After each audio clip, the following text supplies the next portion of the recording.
Hello, Dream. Hello, Butane. Oop, there I am. Oh, I forgot to turn that off. Hold on, let me do that real quick. There we go. How are you two doing? Well, I hope.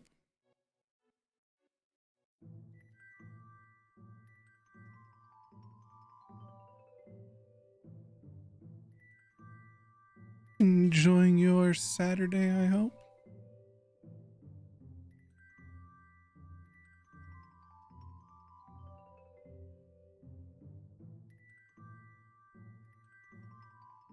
It is I, the Dara. It is you, the Butane. Or Cutane, because I've noticed you haven't changed your name back.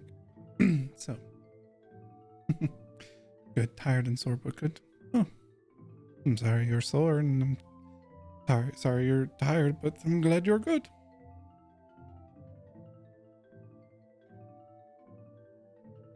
Just gonna kind of hang out here for a bit, let some people get in before we find out what I'm going to be streaming today. Hello.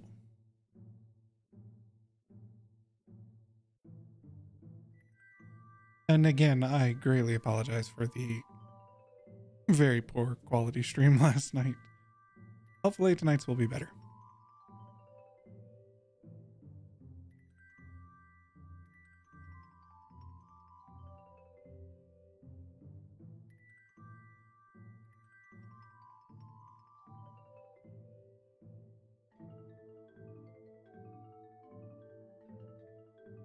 I'm glad you enjoyed yourself.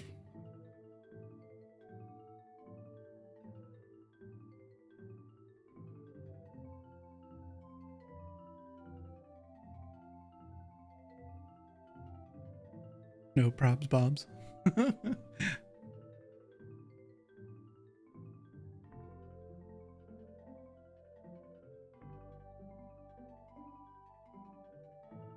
I found this retro video game winter music playlist. We're currently listening to Another Winter from Seiken Densetsu 3. That's the Secret of Mana number 3. I think it was actually Trials of Mana, I think is what it was called when it was released in finally released in the West.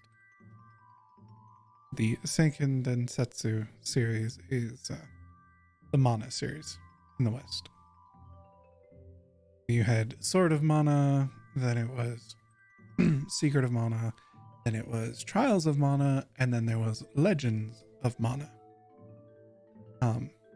And aside from the Final Fantasy franchise, the Mana series is actually one of my other favorite franchises. It's one of my favorite franchises that I'm sad doesn't get as much love and recognition as I feel it should. Like, most people know Secret of Mana because it was on the Super Nintendo. And not a lot of people know the first one because it was a Game Boy title and it was called Final Fantasy Adventure, I think. Because both the Mana series, the Seiken Densetsu and Final Fantasy were both made by Square. They're both a Square property. They were both their IPs. So that's why in, the Mana series, you'll sometimes get little, like, there'll be Moogles and there'll be a Chocobo or two. Just little things that are kind of like, haha, we also made this other game, we're putting it in this franchise. But they're not really connected in any way. But I really do wish that it would get a bit more. I mean, it's been getting a little bit more love in recent years. I mean, they released the you need Dara Easter eggs in games. I would love to have an Easter egg based around myself in a game. I think it would be great. Personally, the one that pops to mind more recently was when I was playing the Rumbleverse beta, and it's a highlight on my stream of So in Rumbleverse, you get launched out of a cannon. It's a battle royale wrestling game. You get launched out of a cannon. And there was a bug for some reason that I got a couple of times where it would launch me out of the cannon and I would immediately be dropped into the water and die. And I don't know why. But there was one time in particular, it launched me out of the cannon and I immediately dropped into the water, like it, and died. And then my camera started to rise up and it just kept going. And eventually I hit space and like it's a good 15, 20-minute video of me just flying into space. I couldn't. Yeah, exactly. I'm like, oh, this is weird. And so I was like making all kinds of jokes and references. And I was just like, that's the one that to me, I'm like, I wish they had put something in, because I know someone who knows someone who works at Iron Galaxy. And so I tried to be like, hey, here's something kind of funny, but then I was like, man, it'd be hilarious if there was some kind of reference in that for getting sent to the moon, essentially.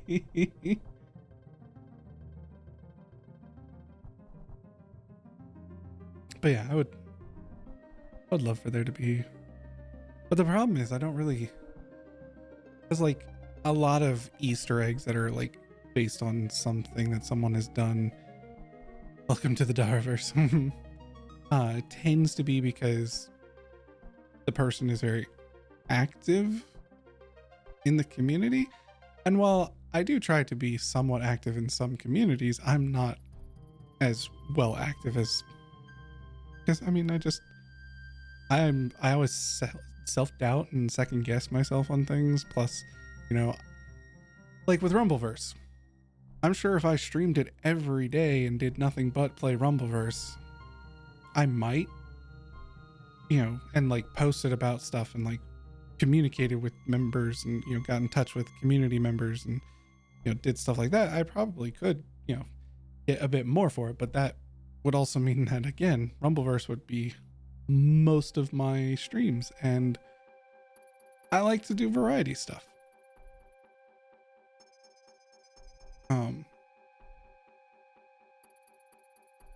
So yeah, that's, same with Sea of Thieves. Yeah, I play a lot of Sea of Thieves and I do a lot of stuff in Sea of Thieves and I talk about a lot of Sea of Thieves, but as far as the Sea of Thieves community, I interact with a few things here and there, but I'm not super into it. I'm not creating all manner of things for it. I'm just kind of enjoying the game. So, it's one of those plus I've always been bad at networking. I'm terrible at networking. It's something that I had to learn in college and I'm bad at it. Because I'm bad at getting myself out there. Sleepy cozy stream. Currently we are listening to Northern Hemispheres from Donkey Kong Country. I remember playing the first Donkey Kong Country when I was very little and it first came out. I loved Donkey Kong Country. It was fun. I never owned it though. A lot of the games I played when I was a kid were because I rented them. Blockbuster was a second home to me. Although it wasn't just Blockbuster, because I lived in military housing. Ooh, Frozen Flame from Chrono Cross. AFK, but you here? Okay. So I lived in military housing and we lived in the bottom of a crater. It was an extinct volcano there in Hawaii, and I lived in the bottom, and it was a military housing area. And down kind of in the center of the crater was where the little mini mart grocery store was and the gas station. And the little mini mart grocery store had movie and game rentals, kind of like a Blockbuster, but it was only available for people in military housing. And so I rented a lot of games from there growing up. And then we moved out into a different military housing area that was more out in town kind of thing. And so that one, when I lived there, I would go to Blockbuster. But a lot of the games I played as a kid growing up, because, even though my dad was in the military, we were a family of 4. And my dad, we, were well off in that, we were provided a home and stuff, but we still, had to penny pinch and all that kind of stuff. So I didn't really get to buy a lot of games growing up, which is nothing bad. Like, it's nothing against it. I understand why. At the time, was I mad and upset and sad? Yeah. But I would go over to friends' houses and play games at their place. So I would rent a lot of games. And what really sucked is I would rent games like, say, Donkey Kong Country, play it for, however long the rental time was, and then we'd have to return it. And then the next time I was able to rent a game, I would want to rent that game again, thinking I would continue where I left off, not realizing that they had multiple copies of the game. Therefore, when I would rent it, it would be a whole new version, or someone else would have rented it and changed the save files. And I was like, starting over.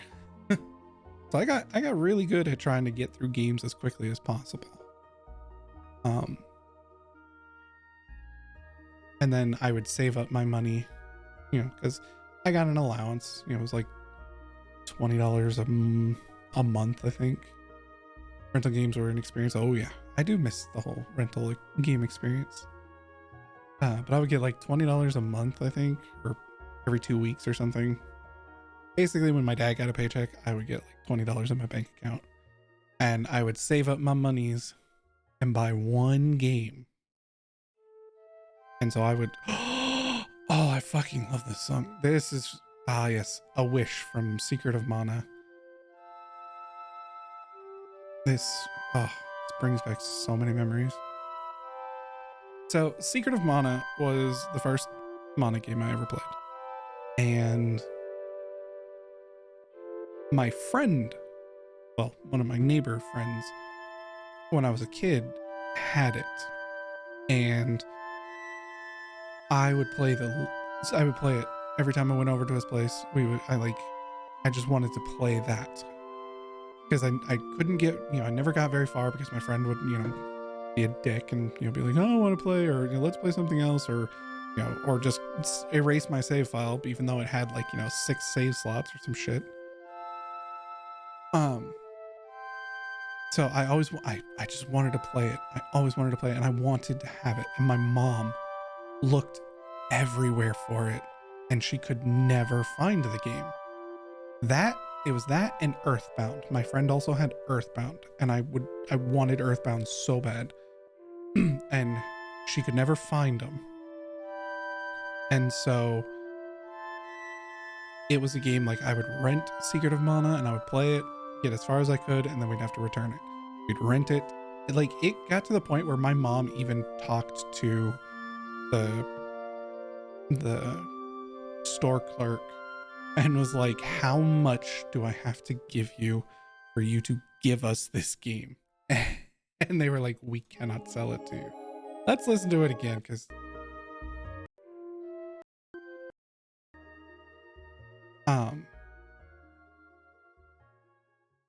the only game I remember renting was King Kong. But this game, Secret of Mana, it wasn't until I was after I graduated high school. A friend of mine in high school let me borrow it, and I was able to play it start to finish, and I actually finished it, and I so badly still wanted it. Mind you, this is when the GameCube had come out, and it had long been past the SNES, but I so badly wanted this game. And it wasn't until after I graduated high school and I was working at a comic book shop, a local comics and game shop there back home in Hawaii, that I was hired on to basically be the video games expert, because they were like, we want to sell used games. And hello, Frosted, thank you for the resubscribe. This is what it's like to go even further beyond. Ah! Ah!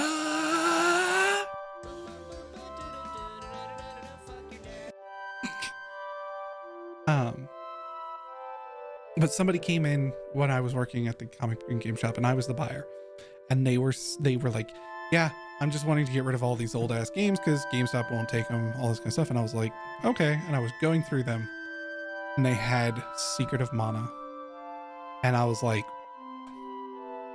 okay. So now, mind you, our shop was basically a pawn shop. Like whatever we bought it for, we would then have to sell it for an upmarked price so that we could make a profit off of it. So I was like, I will give you this much money for all of this. And they were like, sure. And I took Secret of Mana and I increased the price to make it fair. And I was like, I'm buying this myself. And I basically turned to my boss and was like, I'm buying this. And he was like, okay, how much? I was like, this much. He's like, all right. And so I got to walk out of there. I got that, and I got GoldenEye for the N64. I got Secret of Mana, or not Secret of Mana, Secret of Evermore, which unfortunately, Secret of Evermore is unfortunately broken. Like it doesn't work anymore. So I think it might have like some corrosion on some of the parts. So that's sad. I would like to get a functioning copy of Secret of Evermore, but what up, Frosted? How are you doing? How has your Saturday been going, buddy? Here, let's pull this up. Thank you for the resubscribe of 32 months. Goddamn. Just vibing. Nice. Well, you're here just in time because I'm about to find out what the hell I'm streaming tonight. So, first day was Deer Simulator, made by, suggested by the wonderful Bomber. Last night was unfortunately a picture show as I played Darktide and my computer could not handle the stream and Darktide at the same time because Darktide is unoptimized and my computer is ancient piece of shit. So tonight, let's find out what game I will be streaming. Thank you for the shout out. Yeah, I don't really like to talk about it much, but this is why I decided to finally put shit on my throne wish list. Primarily being the super expensive computer parts that can't really, like most of the things for a new computer, I could use like a paycheck, maybe 2 paychecks to get. But there's some things that not even a couple of paychecks is going to get me. And that primarily is the GPU and a CPU. Most everything else I can get, but a little help would be nice, but yeah. GW, how's it going, Todd? Because my computer, my poor little computer, what was it I found out last night? It was a 4-core Intel processor, CPU processor, and a 1070 GPU. Which, I mean, it can run a lot of shit, but fuck, it's hurting. But in the meantime, like I said, let's find out. So day number 3 of the Duradvent Holidays calendar is... I saw that Mama Strix wanted you to play Bubble Bobble, and what's more in the holiday spirit than making your parents happy? Oh, fuck. Oh, this is probably going to be a short stream because Bubble Bobble will get, if anything, the song will get annoying after a while. Oh, fuck. This means I have to set up my... This means I have to set up my my old NES. Unless... No, does it? It doesn't have...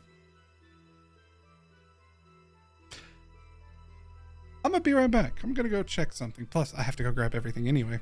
So, let's, let the music play while I... Ooh, Final Fantasy Tactics, nice. Let me go... Let me go see if I can get Bubble Bobble up and running. booble bobble dee.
Don't worry, Chad. I'm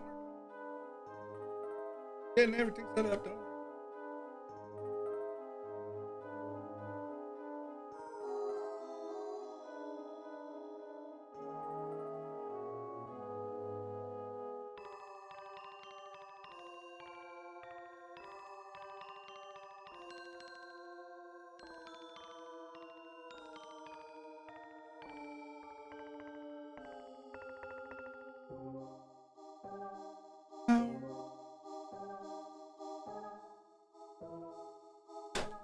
Bishop.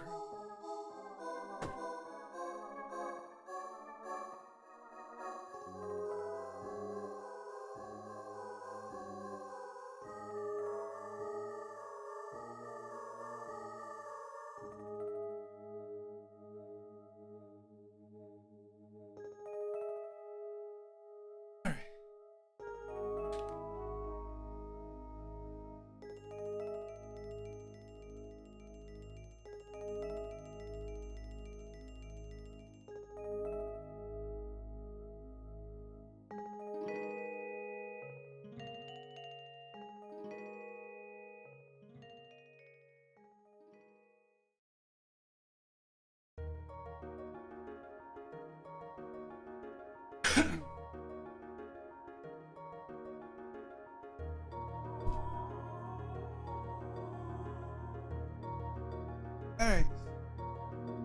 Maybe this will work. I hope so. I have to adjust it.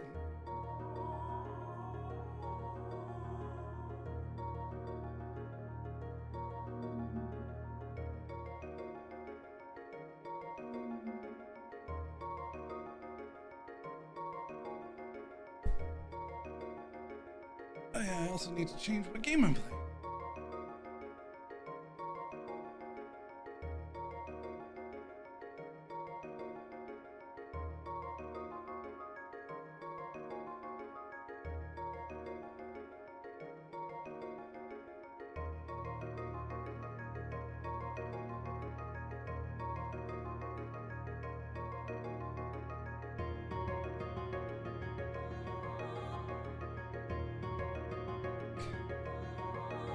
Bitch, updated.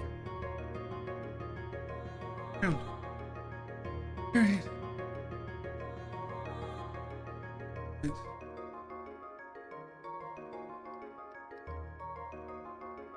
Oh, Bob. There you go. Game I am playing has been changed.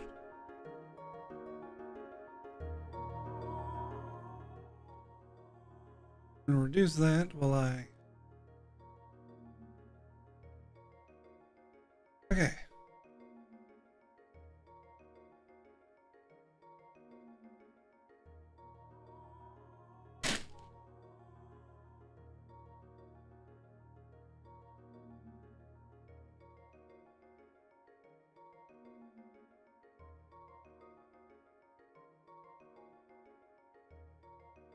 You get power. You do get power.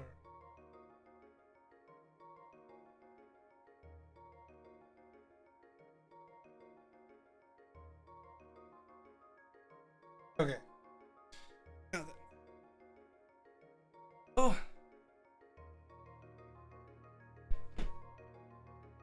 Set some things.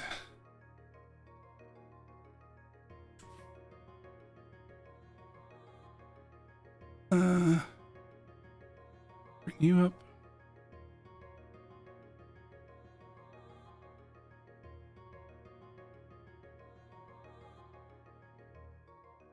Okay.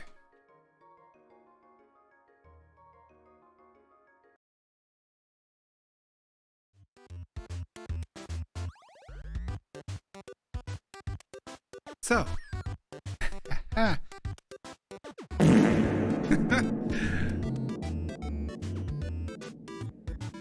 I was afraid that uh,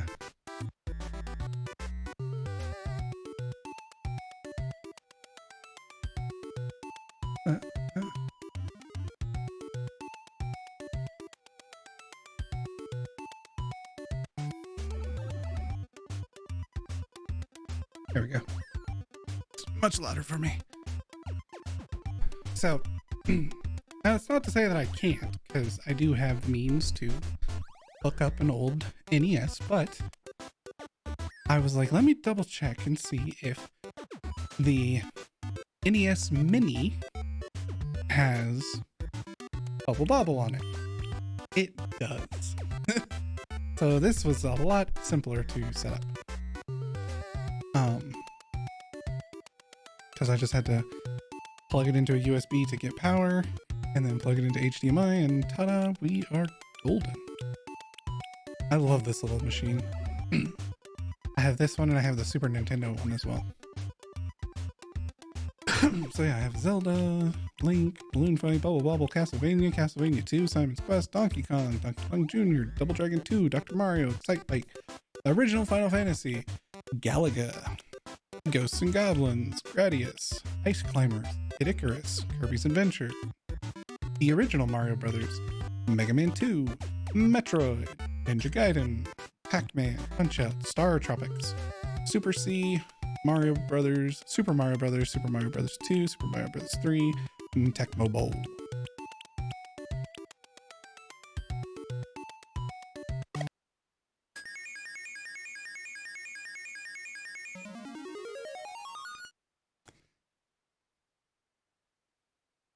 So yeah, we're playing Bubble Bobble apparently. And I hope you like the music that you're going to hear, because it's going to be non-fucking stop.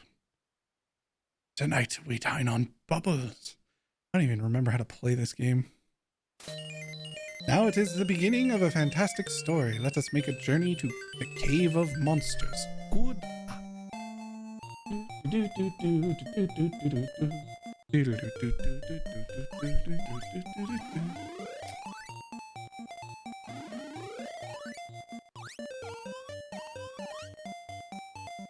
So this song, I hope you like it, because you're gonna hear it on repeat non-fucking stop.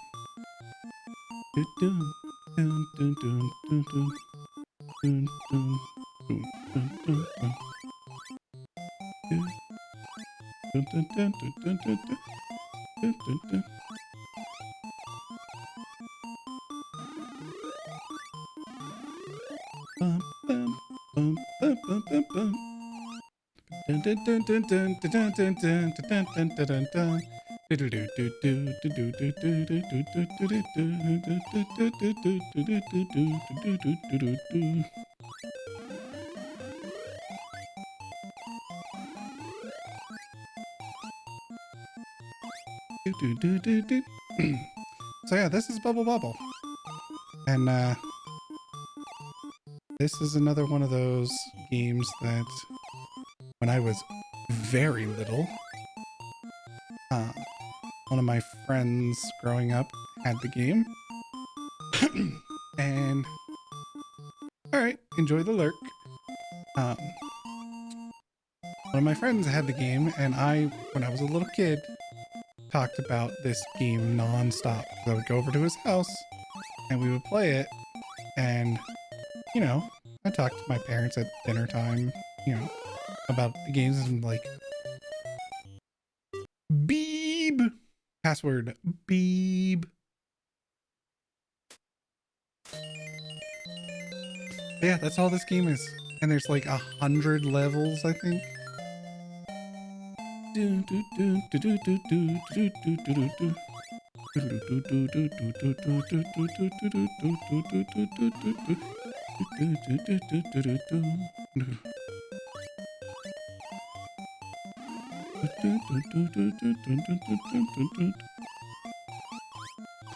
Yeah, and it's just capture enemies in bubbles and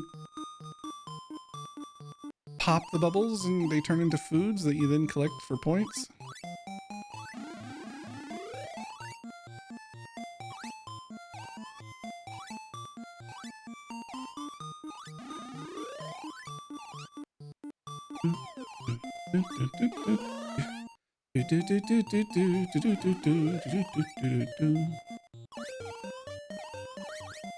Yeah, that's it. And like I said, this song is going to be on repeat.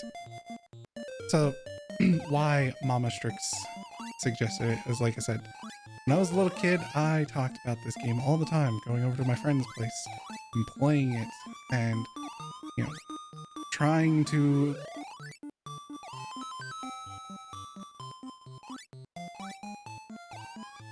I forget what that does.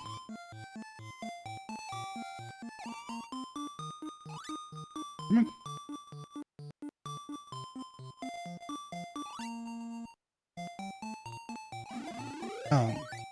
So like, to my mom, this game is burned into her memories because of how much I just kept talking about it.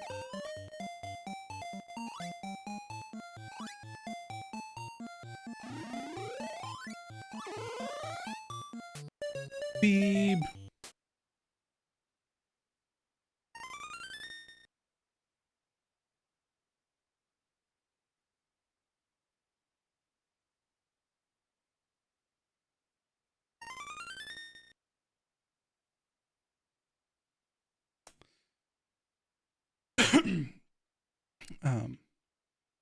And of course, I have, because again, it was one of those games that my mom looked for and could never find.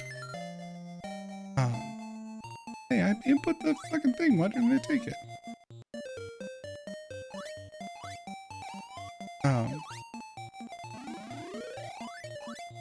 So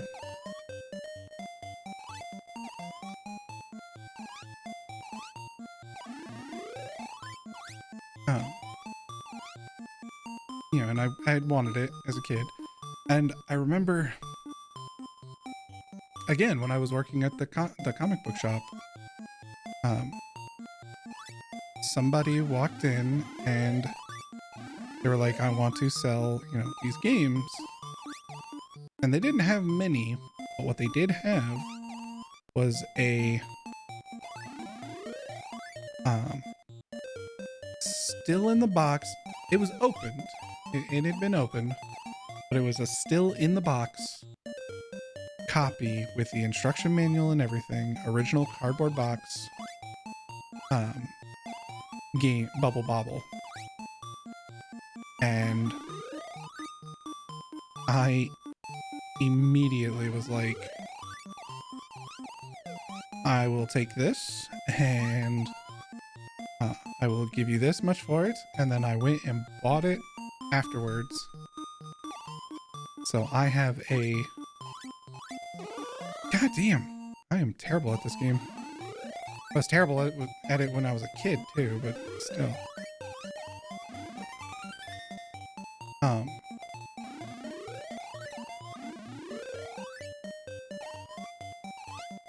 But, so yeah, I have a near mint condition Bubble Bobble game. Box and instruction manual included. Which, of all of my games, like of all of my old games, my old Nintendo and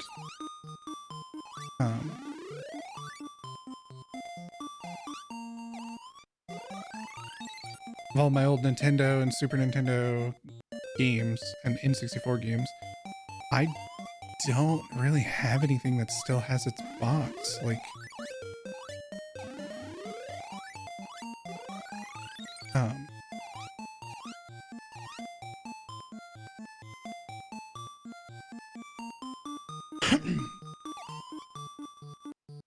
little spoopy ghosts.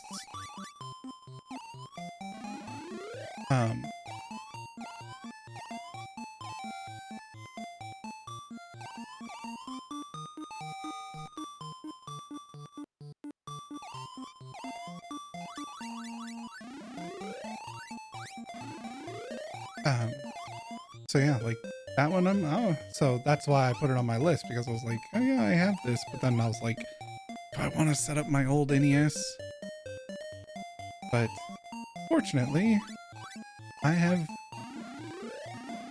this virtual console.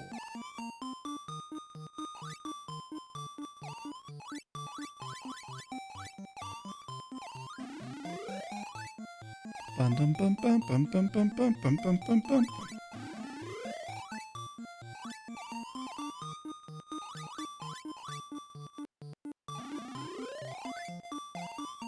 And like I said, fortunately, the virtual consoles have quite a few games that I actually don't have physical copies of, like Donkey Kong Country. And they do have virtual copies of games that I do have copies of, which makes it much easier. ECCC B.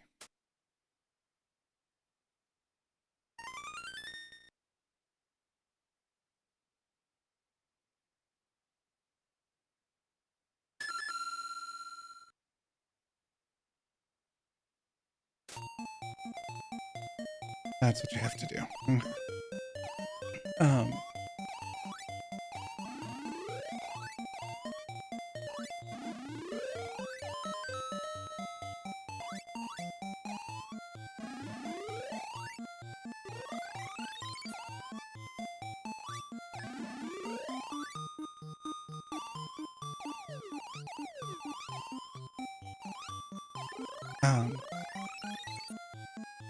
So this is Bubble Bobble. So if y'all want to talk to me about something, because not much else about this game to talk about, to do. I mean, this game did, go off to create, one of a very popular reverse Tetris-esque, damn it, BCJJI.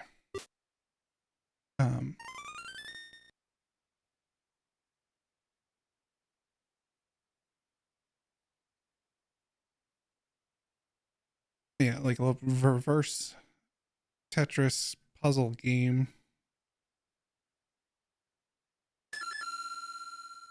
called Bust-A-Move that used Bub and Bob. They're the two little dinosaurs that you play as in this game. And you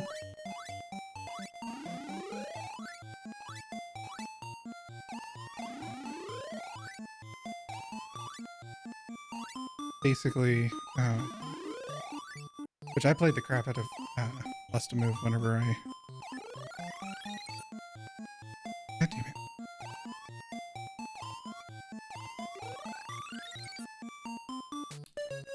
Wow.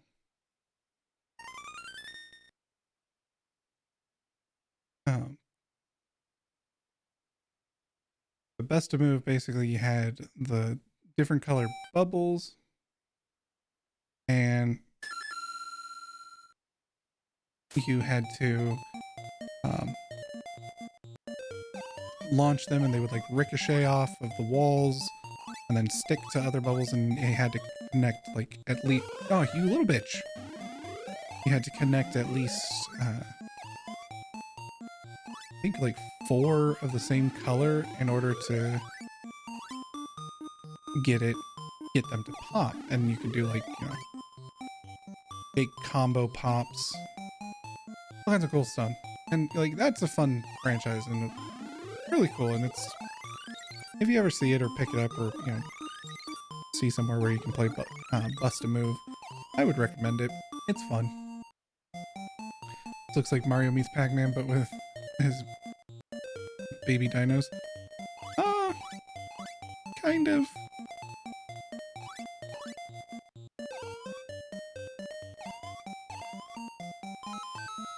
Oh yeah, that's a warp.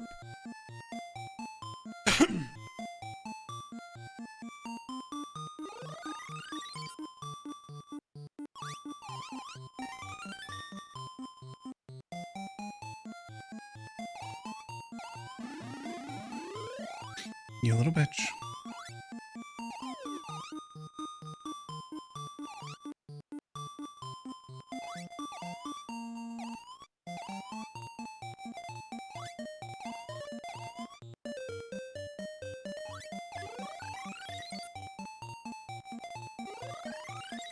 Damn it.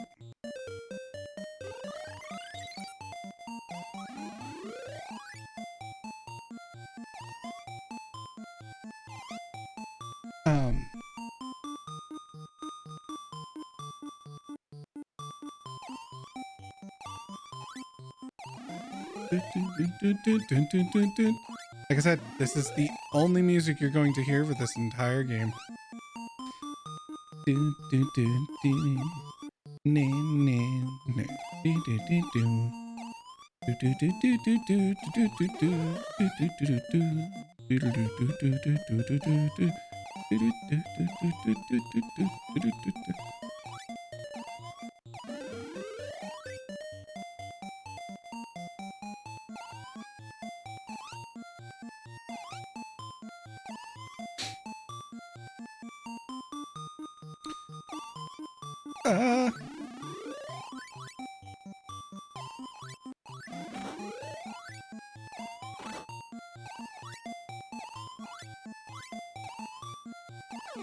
I pushed the wrong button. Double A, double B, I.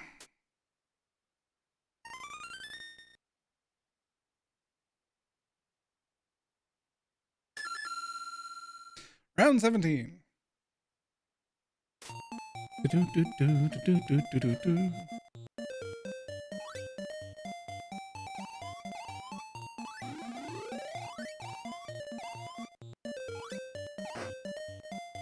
You bitch.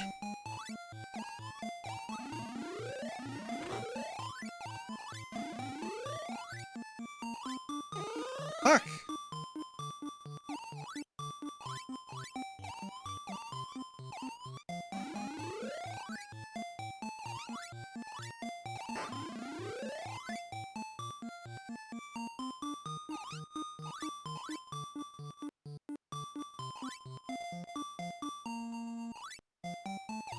Gotcha, bitch.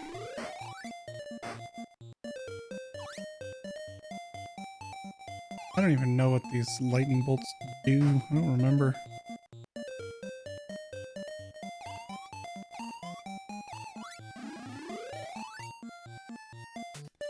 A triple B I.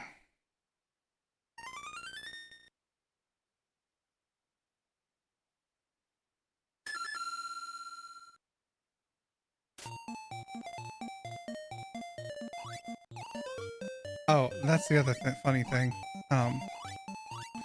So if you want to watch like a pretty hilarious review of this game, look up and watch the completionist play Bubble Bobble.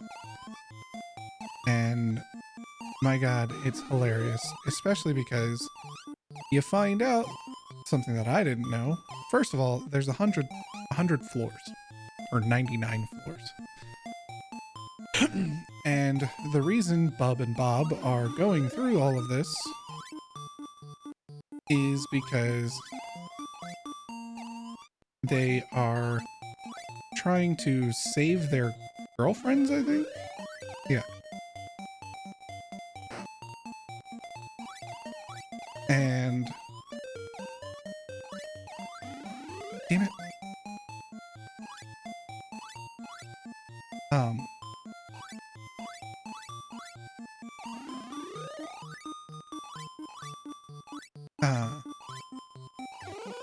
So you go through the whole thing to try and save their girlfriend.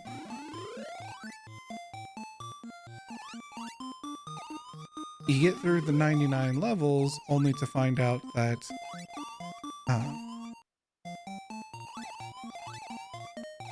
their girlfriends weren't there. It's an NES game. Of course, someone's girlfriend is in trouble. Yeah.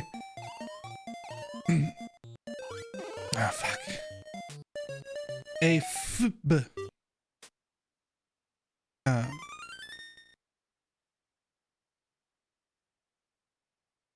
Basically, it's your classic NES game of you get to the end and it's like, oh, nope, you gotta go through.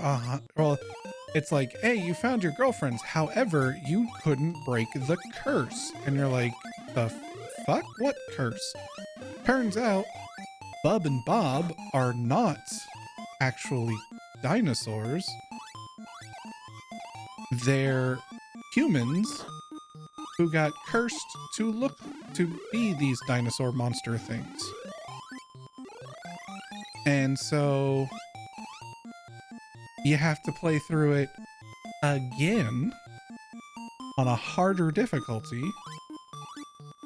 to unlock the true ending of Bub and Bob being and their girlfriends being uncursed. And it's like, the fuck? Nothing in this game, not even the instruction manuals, say anything about these characters having been cursed to look like this.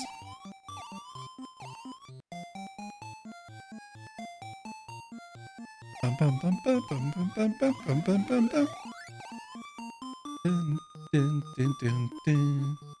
Dun dun dun dun dun dun dun. Do do do do do do do do do do do do do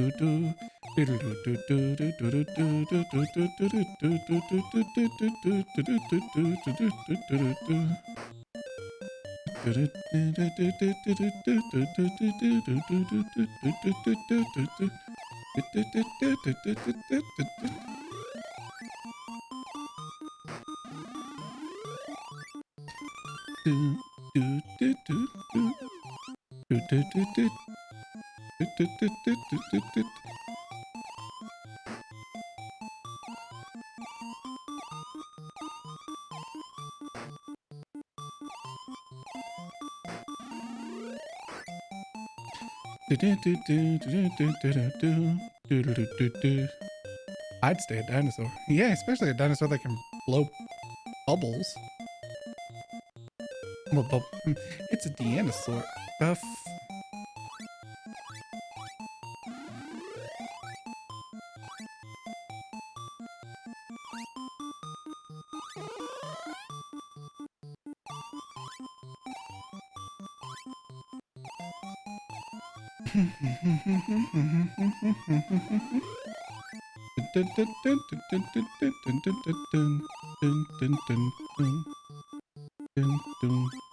Also, I think in order to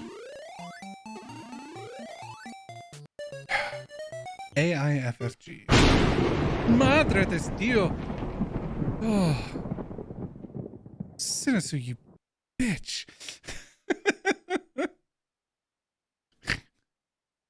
Hello, Sinisu. I totally forgot what the fucking password was. Oh, fuck. Like AFFIB, I think.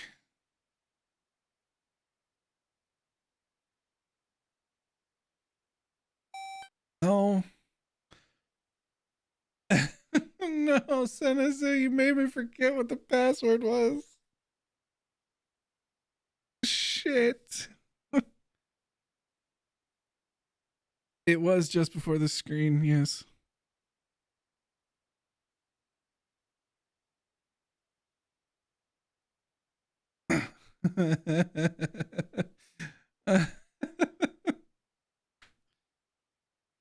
Hi, Sinisu, how are you doing?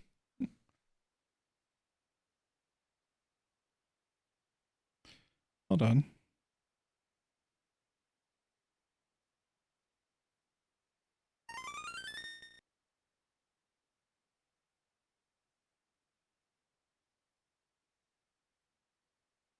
AIFFG. Okay. I knew there was a double F in there. Thank you, Sinisu. And thank you for the 200 bits.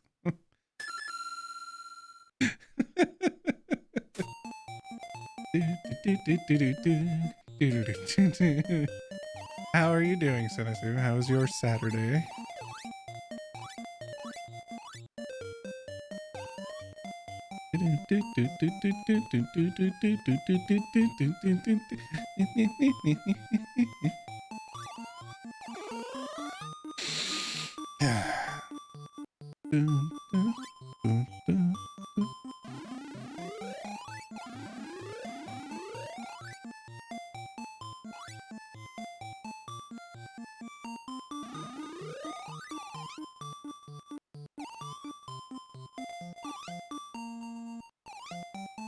Doing good.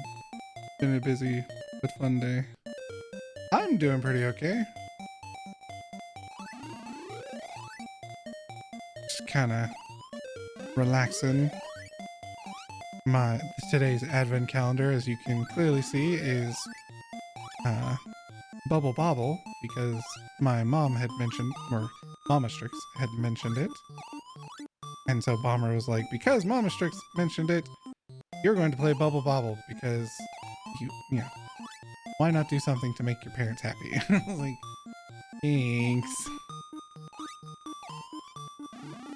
But I probably don't know how long I'm going to play this game because, as you can see, it is extremely simple.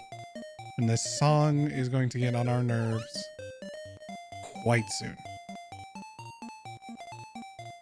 It is a great game when I was a kid. But going back and playing it recently, you know, like I popped in and played it, you know, like, well, I played it quite a bit because, like I said, I also got this Nintendo, you know, the Nintendo Virtual Console. Really, dude? Get your fucking ass down here, you little piece of shit.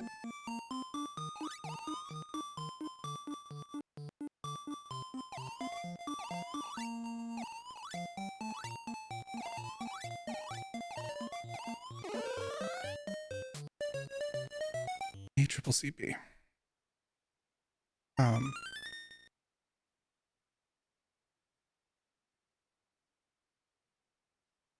Hours and hours and hours and hours and hours and hours and hours.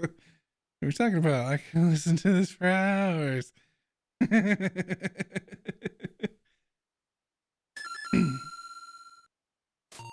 Yeah, it's one of those things of like, man, I remember this game, and you know, but I honestly did not remember that it was really only one song for the entire game.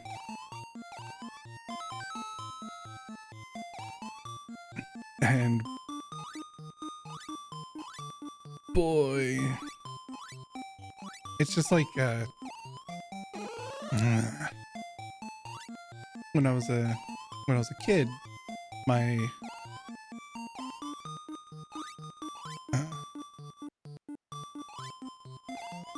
ex uncle,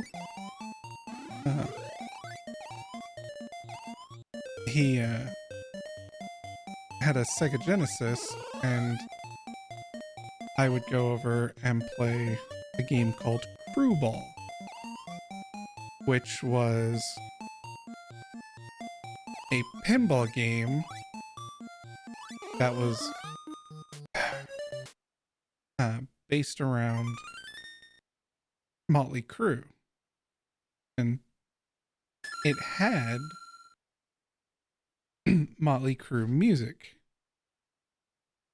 But when I was a kid, what I remembered was, it had the music, and I was like, yeah, it's got the Motley Crue soundtrack. But then you go back when I went and looked it up, because I was like, did this game ever actually exist? Whatever. And it had, and of course it was heavily chip-tuned, Sega Genesis chip-tune Motley Crue music, and it had like 3 songs, or like, I think it was like 2 songs. 2 Motley Crue songs, and that was it. But I remember it being like, oh man, it had like such really good music. I was like, yeah, because it had like 2 songs and I put it on repeat all the time. There's a different, technically it has 2 songs because there's a different one on the funnel screen. I do not recall that. Bitch.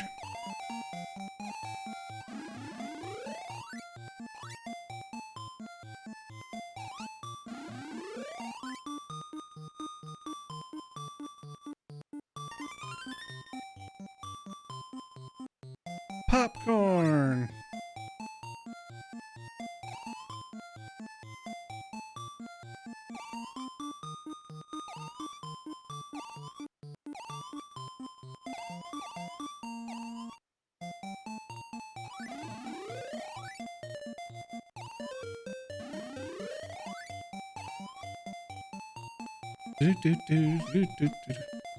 The power of nostalgia. Yep.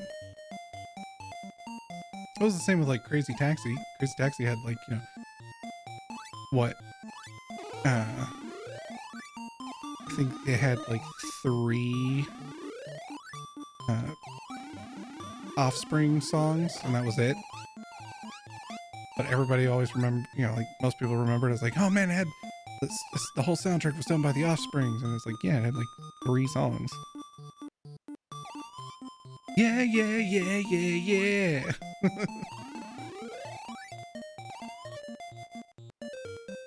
Now, you want to talk about like a game that had an awesome fucking soundtrack? We can talk about AJCCI.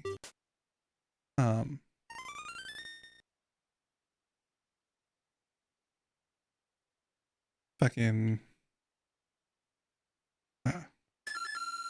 Jet Set Radio. Oh my god, Jet Set Radio had a good song. Or a good soundtrack. Yeah, thanks for the shout out to Sinisu. Sinisu's awesome. They do a lot of...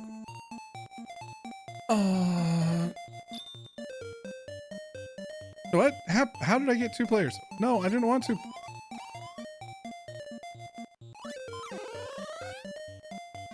I'm just gonna fucking die.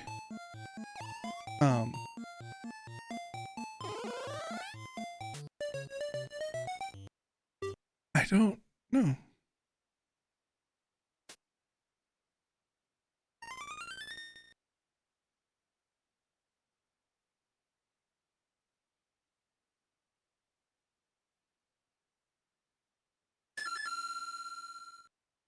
There we go. But yeah, Jet Set Radio. Oh my god, Jet Set Radio had such an awesome soundtrack. Awesome remixes and everything. Plus the gameplay was cool and fun. I never played Jet Set Radio Future though, because that was an Xbox exclusive and I didn't really have an Xbox until pretty much the 360.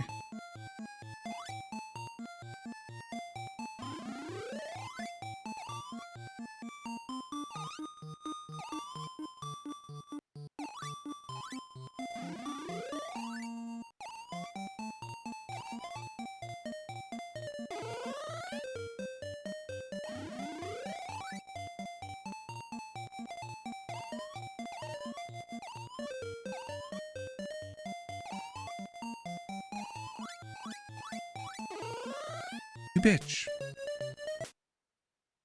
Jet Set Radio and Jet Set Radio Future both so good. It wasn't, so I wish they'd finally, yeah, I wish they would finally port them as well.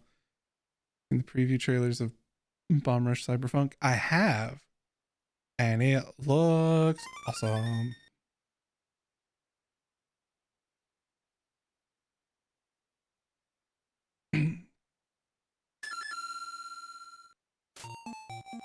Yeah, it looks so good. Like, because, you know, fucking Sega's not gonna do shit with Jet Set Radio, so might as well let the fans make something.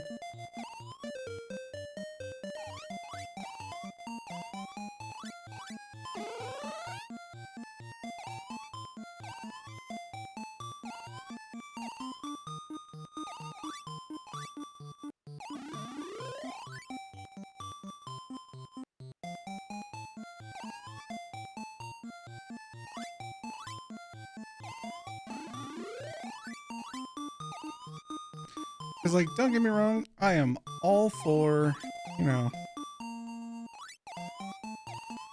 like, make your own independent property, like, go for it. But I'm also a believer of, like, if the IP holder's not going to do shit with it, and you're going to come up with something that's heavily inspired by them, fucking do it.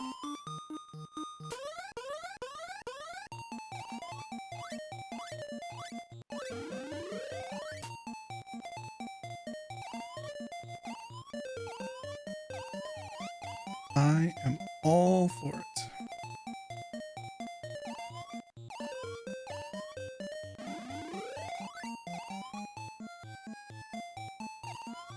You know, like, oh, Konami's not gonna do shit for, you know, a Castlevania game? Oh.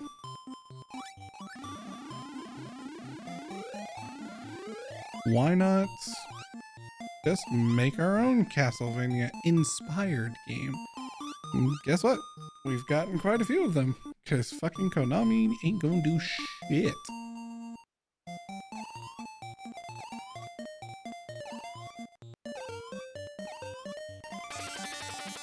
The fuck is that?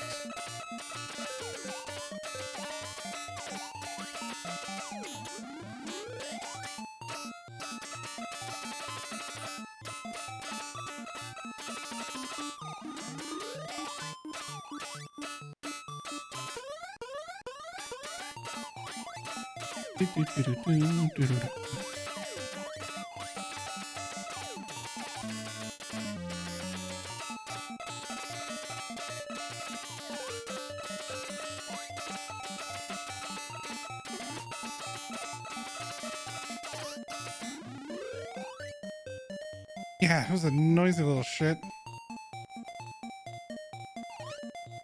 Then the company realizes they should get on doing the thing as it's popular. Yeah.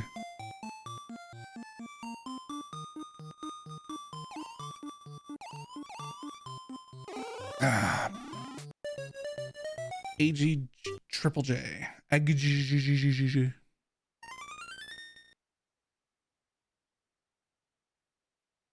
Yeah. Well, that's the funny thing of, like, you know, a fan-made thing comes out that is, like, incredibly popular, you know, heavily inspired, you know, on a classic game. So, you know, development companies, studios finally like, hey, this is like super popular. We should like, people want that franchise back. We should totally do that. Only to not give us actually what we wanted, and completely fuck it over. Make a piece of garbage.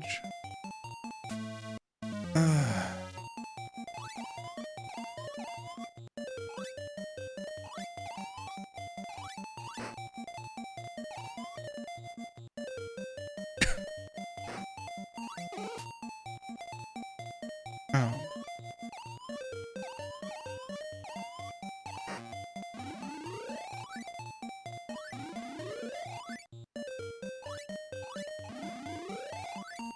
And then the company's like, well, it's what you wanted. It's like, no, it's not what we wanted.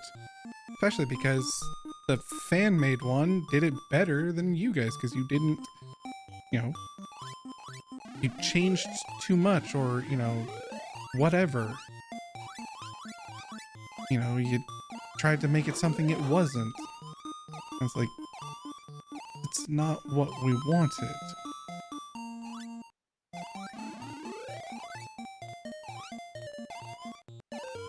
It's...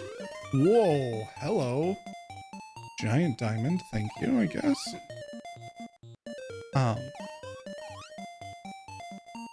Big diamond. Yeah, let's modernize it. It's like, okay, and don't get me wrong, some things, modernizing it's like, yeah, cool. Fantastic. Yeah.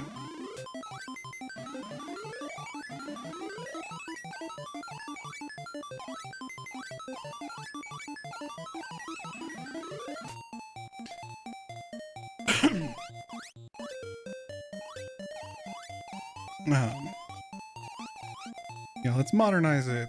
And it works, but some stuff it's like, yeah, we modernized it. It's like, you really didn't need to. Or the modernization you did on it is crap. It's not, it defeats the purpose of what the game is and represents, and, all manner of things.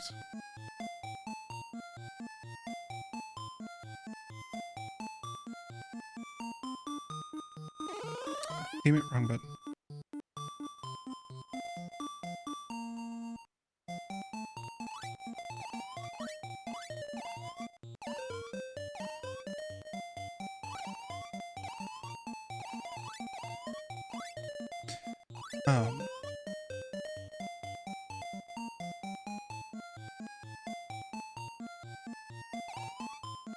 God damn it.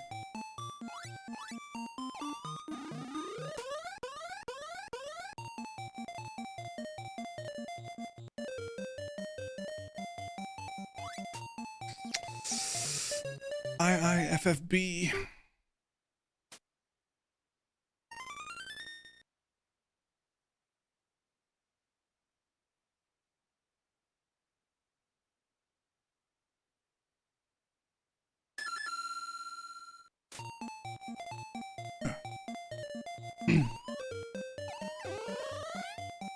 I dropped my controller. Damn it.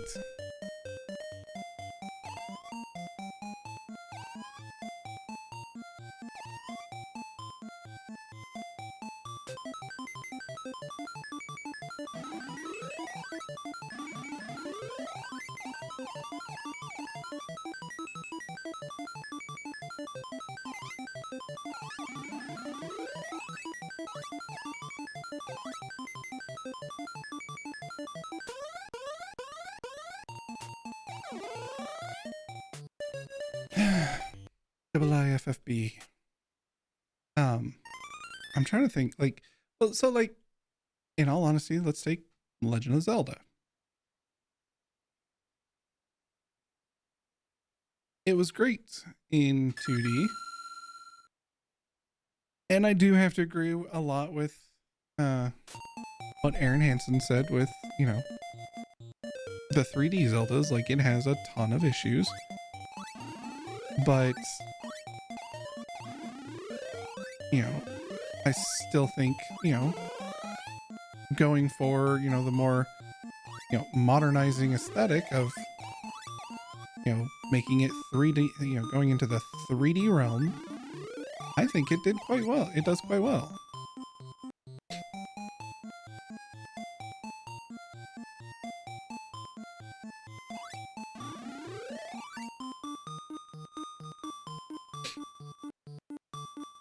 The leg of Zeg. Yep.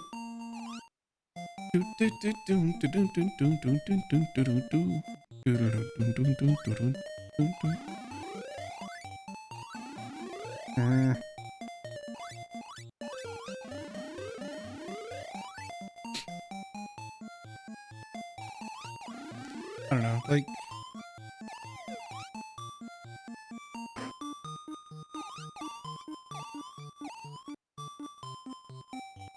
I agree, but at the same time, it's not the same. Yeah, it's not the same. Like, there's a charm to, you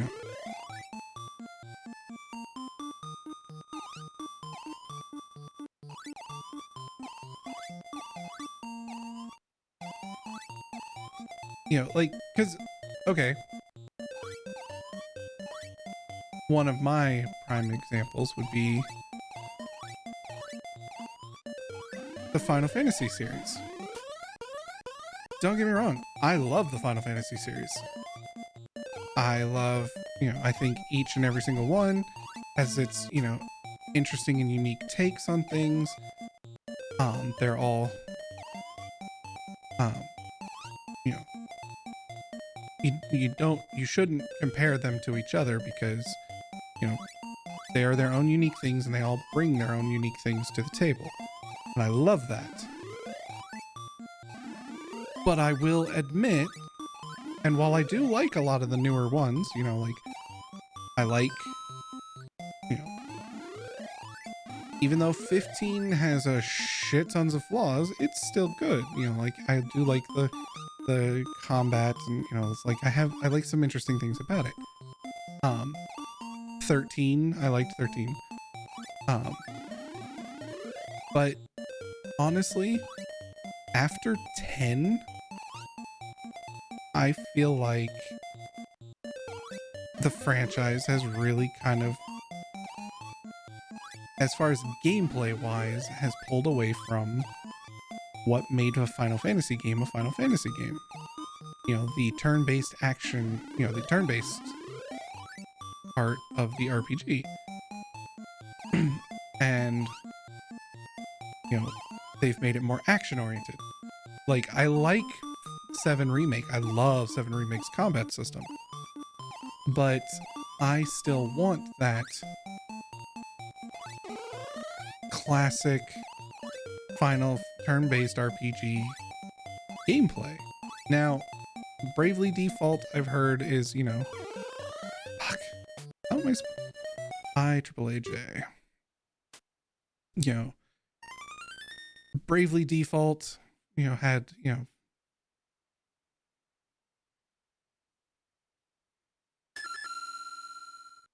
again, they're both valid, but I would love a new modern turn-based RPG. Yeah, like, it's like the difference between 2D and 3D Mario. They're separate things. Both are completely valid styles of gameplay. They're both separate. Yes. And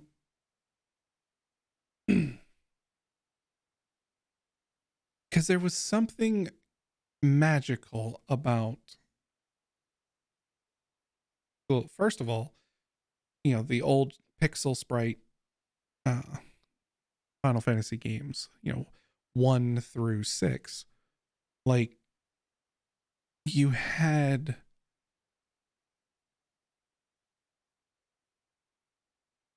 could take your time and plot your strategies and, know what you needed to do.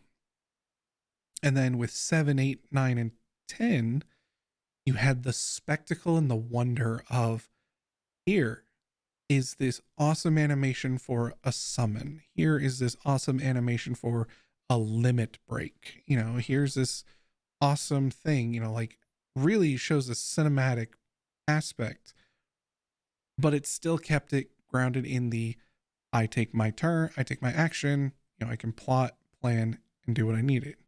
Felt like you did. I felt like what you did mattered more. Yeah, exactly. And then you hit 12. Yeah, well, I mean, 11 was an MMO and 14 is an MMO, and they're both good. Like 14 is fucking amazing. But I personally look at them as this is an MMO with a Final Fantasy skin on it because, and it's a good Final Fantasy skin, I'll admit, as it was a big thing. Yeah. But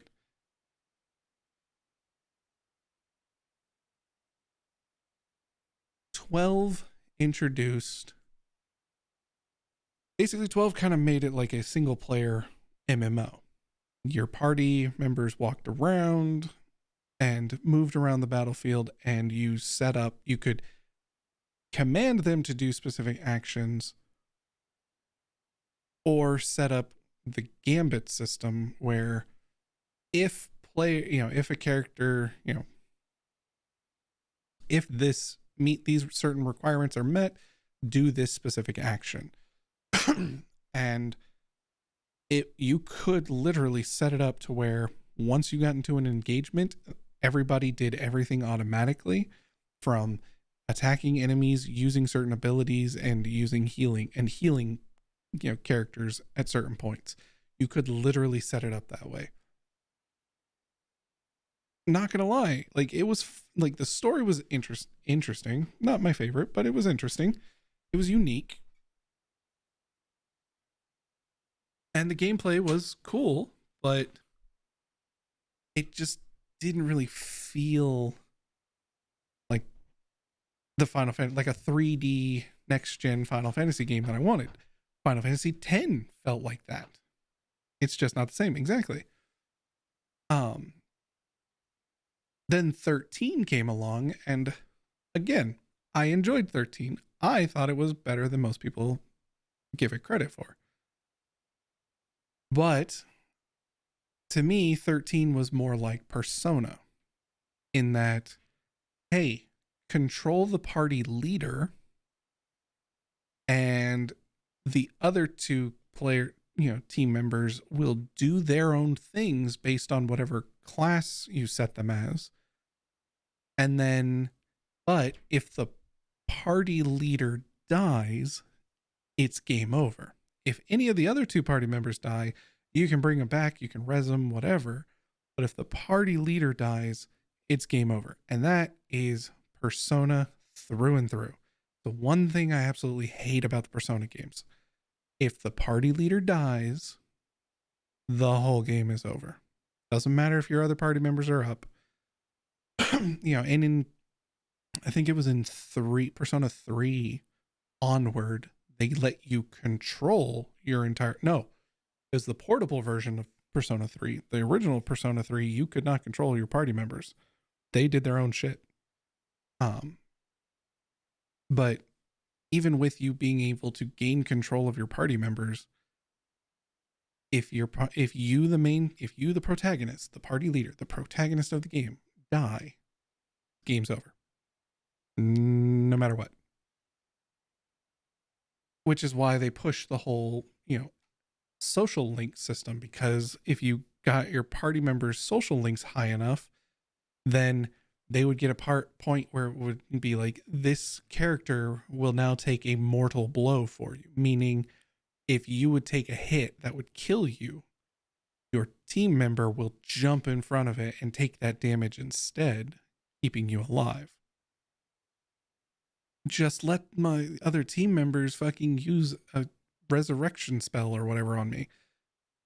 Why are you doing this? And then 15 basically said, hey, let's do a road trip with a boy band. And again, not terrible, visually amazing gameplay, but the gameplay was kind of, what are you trying to do here? It wasn't quite Kingdom Hearts, but it wasn't quite really anything else. And it was weird. And then just like the world design also was kind of meh. Honestly, I kind of wish we had gotten I wish we had gotten the like the second showing of Final Fantasy 15. If we had gotten the second reveal of Final Fantasy 15 that we had been shown, which was a much darker story, and it wasn't Final Fantasy 15, it was 13 verses, I think. If we had gotten that and all the gameplay controls and everything that it had, oh my god, that game would have been so cool. But we got 15 instead. And 16 looking to shape up quite nice. Yoshi P is the lead director of the whole game, and he is the one who is in charge of, oh shit, I just realized something. He's the one who's been in charge of Final Fantasy 14 since they brought it back, which he's been doing some really good shit with it. So yeah. But then some of the combat people, the people working on the combat system of 16, are people who worked on Devil May Cry 5. So we're basically going to be getting Devil May Cry Final Fantasy, and that is awesome because I love the Devil May Cry series.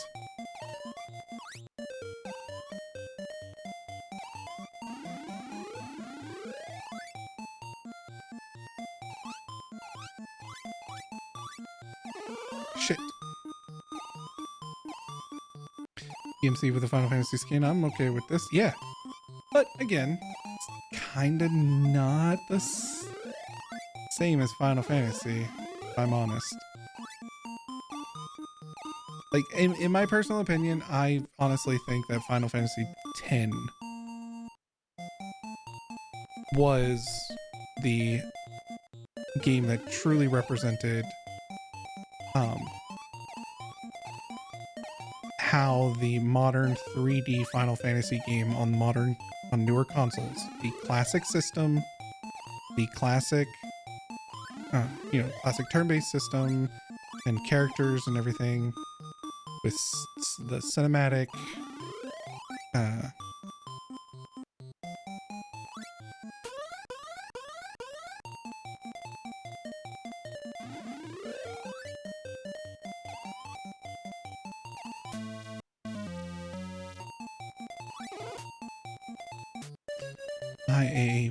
IABBG. Yeah, I think 10 was like the last classic system, but on newer system. It's kind of like everyone really likes Breath of the Wild. I like Breath of the Wild. It's a great game, but it doesn't feel like a Zelda game. Yeah, no, it really doesn't. Matter of fact, I finally beat Breath of the Wild earlier this year over the summer. And yeah, I totally agree. Like, it has, the adventure, exploration of the first Zelda game.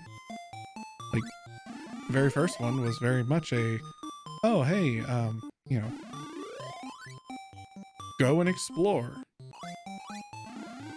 But it's still not quite the same.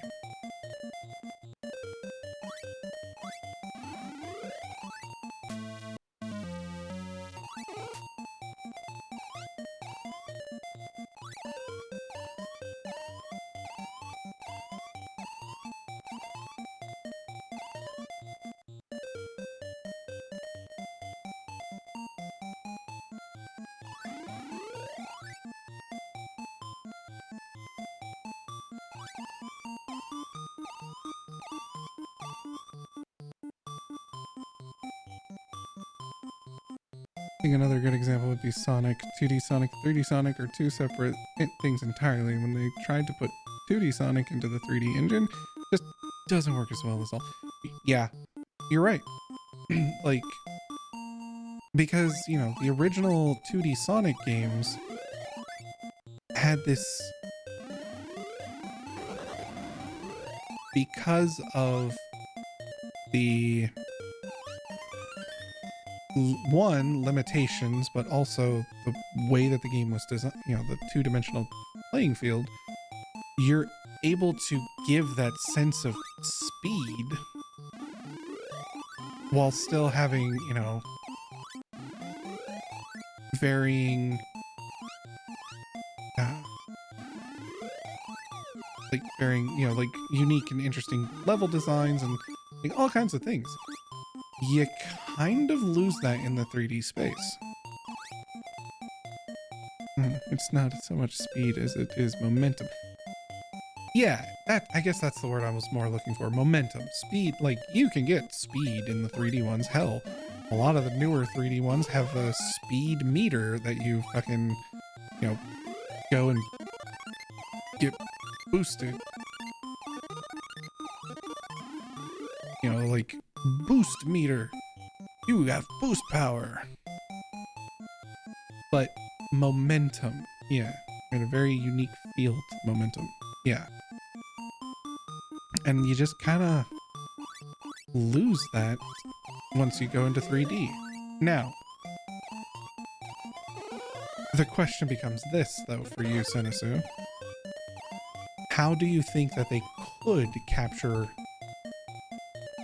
momentum, that kind of momentum, in the newer, in like a newer 3D game?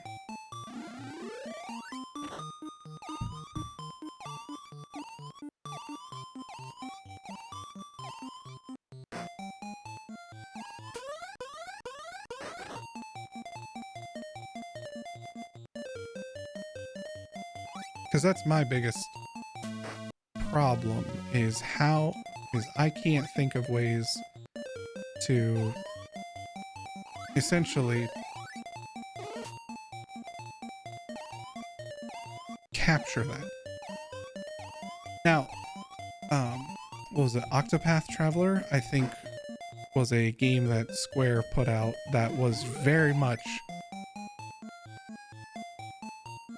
how a newer turn-based style Final Fantasy RPG. Here's how fucking broken my brain is. I read that as sus, not SOS. I definitely... Honestly, the newest one, Frontiers, feels like you're playing as Sonic in the cutscenes. It's wonderful, but it's also not the same as 2D Sonic from back in the days. There are definitely things they could do to make it work closer in 3D, but not the same. It wouldn't work. Oh. Yeah, I actually have Octopath Traveler on Steam.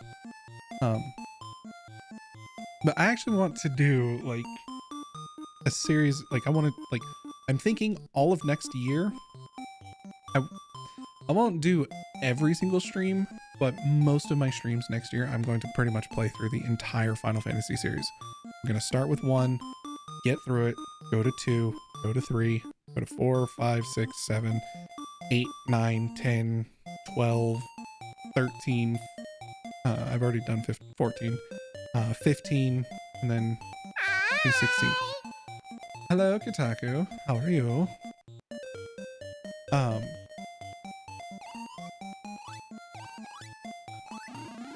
I guess, okay. Maybe instead of trying to IJ double or triple G, maybe here's a question for you, Sinesu. Instead of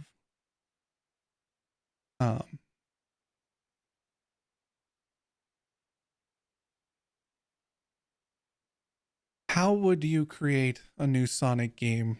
Not necessarily to try to capture what the 2D ones felt like and that feeling and everything, but build the game around the new 3D mechanics to make it still feel like a Sonic game, but be built around Sonic.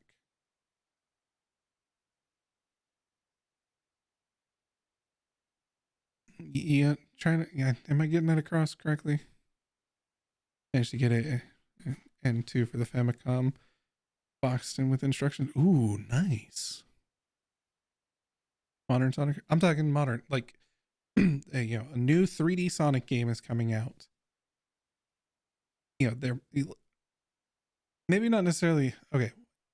Yeah, I guess a new 3D Sonic game that, because like what I see with a lot of the newer 3D Sonic games are, again, they're trying to capture that speed and that quickness and everything like that, but it doesn't work. They're trying to take a lot of stuff that was from the 2D one and translate it into 3D. But what if you were to instead say, okay, we're moving him into 3D, but we're going to make the game around the 3D. Kind of like how, let's say, God of War, from God of War 1, 2, and 3 to God of War, to Dad of War and Ragnarok. They completely changed the gameplay.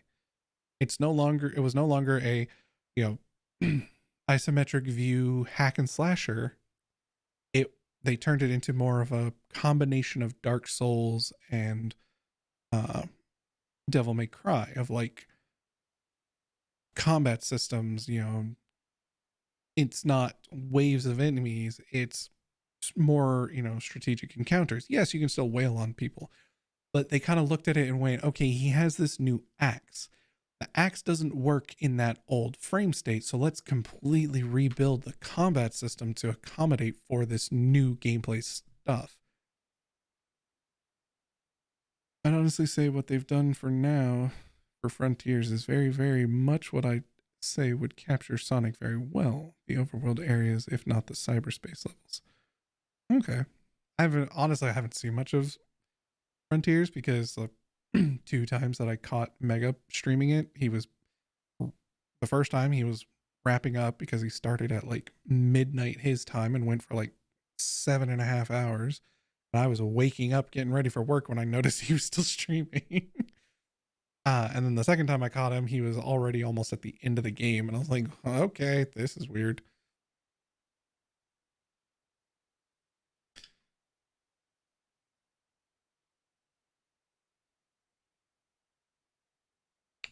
Oh yeah, I know he got it on launch. Remember, he was like, I gotta go to bed now because in like 3 hours I gotta wake up for the launch.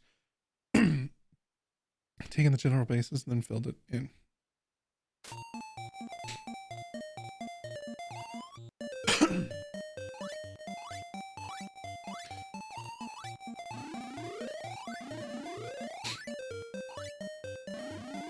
Yeah, because like, I don't know, because so bitch. Oh, you know what? Now that I think about it, I know what is a prime example, pun not intended, of a game that they modernized it, and in doing so, made it into something that, in all honesty, fucking worked. And it's unfortunate that those dumbasses won't let them do it again or continue it or whatever. Metroid series. Going from Metroid, Super Metroid, or Metroid 2, and then Super Metroid to Metroid Prime. It was something that just, Metroid Prime. It just made sense and it worked. Even though you only had the shitty, essentially one analog stick kind of thing, but it worked. You still had that exploration that made the, Metroid games so much fun and unique. You still had the,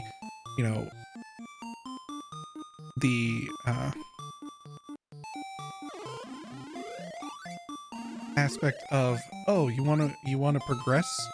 Well, to get to this area, you need a specific item, power upgrade or whatever.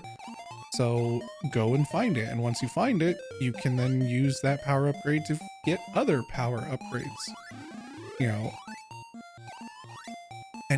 and like I said, it just worked.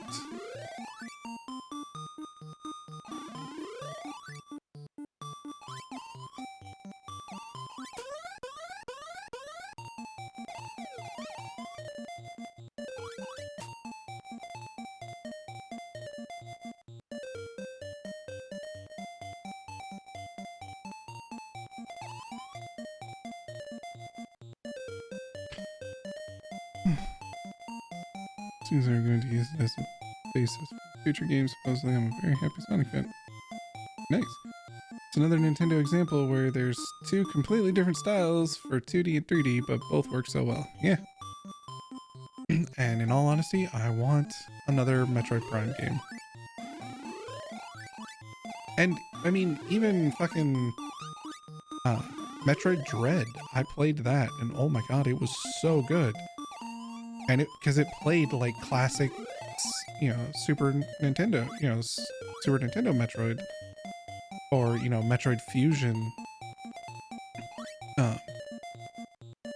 Like it was just,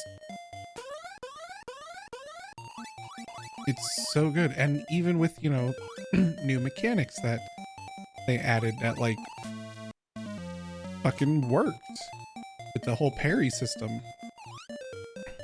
It was good. It was fun. I enjoyed it.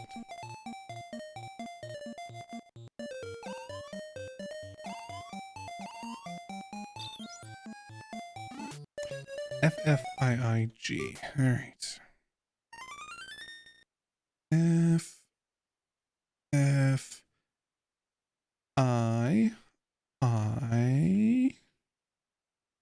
FFIIG. Yeah, Metroid Dread was good. Especially because, oh, you bitch.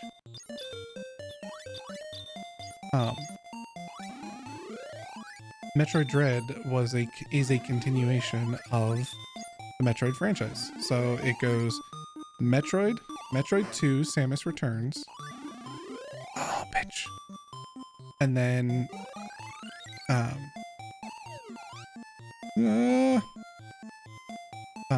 then Super Metroid.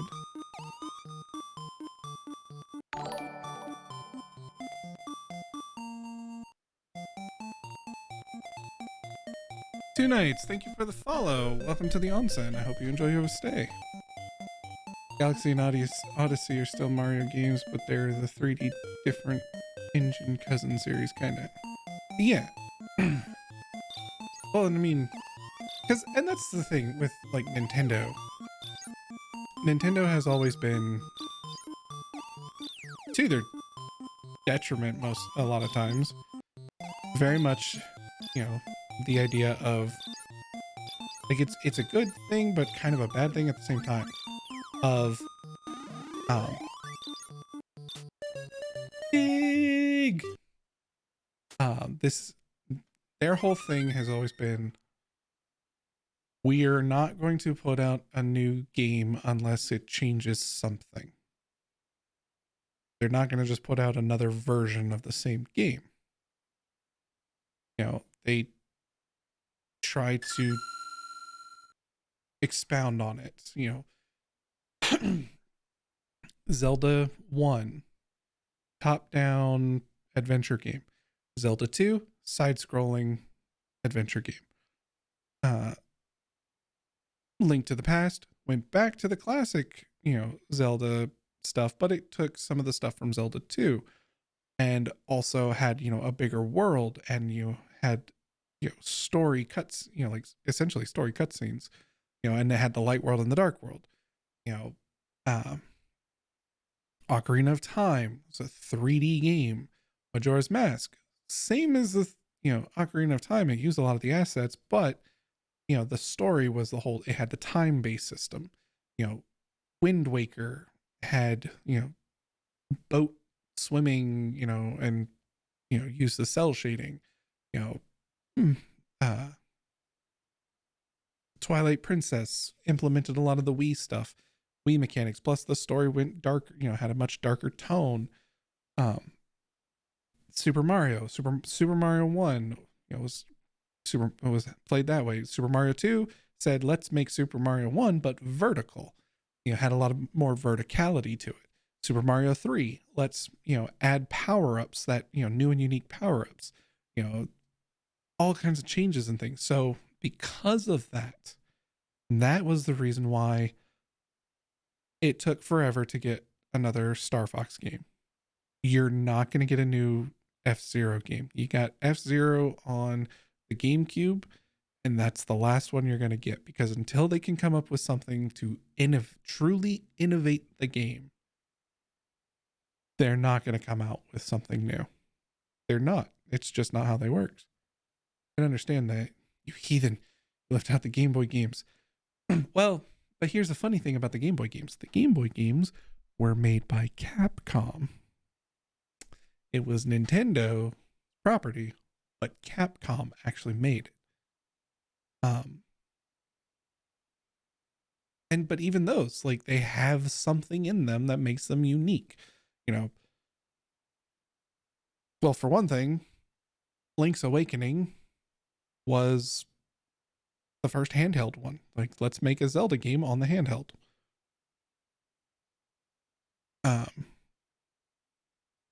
Then Oracle of Ages and Oracle of Seasons, they had the Seasons and the Ages mechanic. Like, they add a mechanic. It's like the Pokemon games, in all honesty.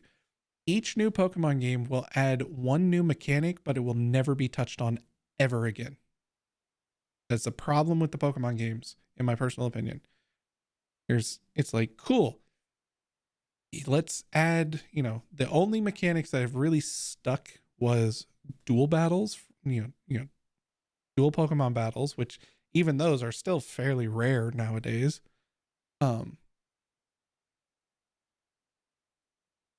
Yeah, that's kind of it. Because, like, Diamond and Pearl, let's add this mining system. You go into this underground world and do this mining mini game thing. Never saw anything like that after that. Remember Mega Evolutions? Yeah. X and Y had Mega Evolutions. Never came back. What was it? Dynamax Battle Z moves in Sun and Moon? Never came back. Dynamax battles where the giant Pokemon never came back. Like, they just add mechanics and then never use them again. There were triple battles? I didn't remember that. Coliseum was a weird one, being only double battles. Oh, yeah. Also, what's up, Ranjay? So many mechanics tried and scrapped. And the problem is, like, yeah, they tried a lot of mechanics, but like Mega Evolutions. Mega Evolutions is such a good thing. They should have kept going with it. People wanted them to keep going with it. And they said, no, we're not doing anything. That was also, yeah. Coliseum was also a spin-off battle. Remember spinning triple battles in Black and White? I never actually played Black and White. I'm not gonna lie. You're doing good, Ranche? That's good. Sun and Moon also had 4-way battles. I never played Sun and Moon. Arguably Dynamaxing technically still used, but names changed. Right, now they're the Terrafirm or whatever fucking thing. Also, hello, Jolly. I mean, you could call Dynamaxing and such are just Mega Evolutions with a different name. Terrastalizing? Yeah. It's just, yeah. And, unfortunately, that whole mentality also applies to Valve, in all honesty. Y'all want Half-Life 3? You got Half-Life 3. It's called Half-Life Alyx. Because think about every single Half-Life game. Yep, exactly. Valve has always been a showcase company. Yes, they make games, but they make games to show off something. Half-Life showed off the Source engine. And, or no, it wasn't the Source. Yeah, was it the Source engine? No. What was there? It was the Half-Life engine. The very first one was the Half-Life engine, I believe. And it was to show off the capabilities of making a fully 3D world with no loading screens. It was just a continuous, no cut to cut, no cutscenes necessary. Like, this is how powerful our engine is. And then, yeah, it was Half-Life 2 that had the Source engine. And Half-Life 2 was all about showcasing the Source engine and how the Source engine could do physics and like how badass the physics was. And go back and play Half-Life 2. There's a lot of physics-based puzzles and problems and things that you can do with physics-based things in Half-Life 2. Half-Life 3.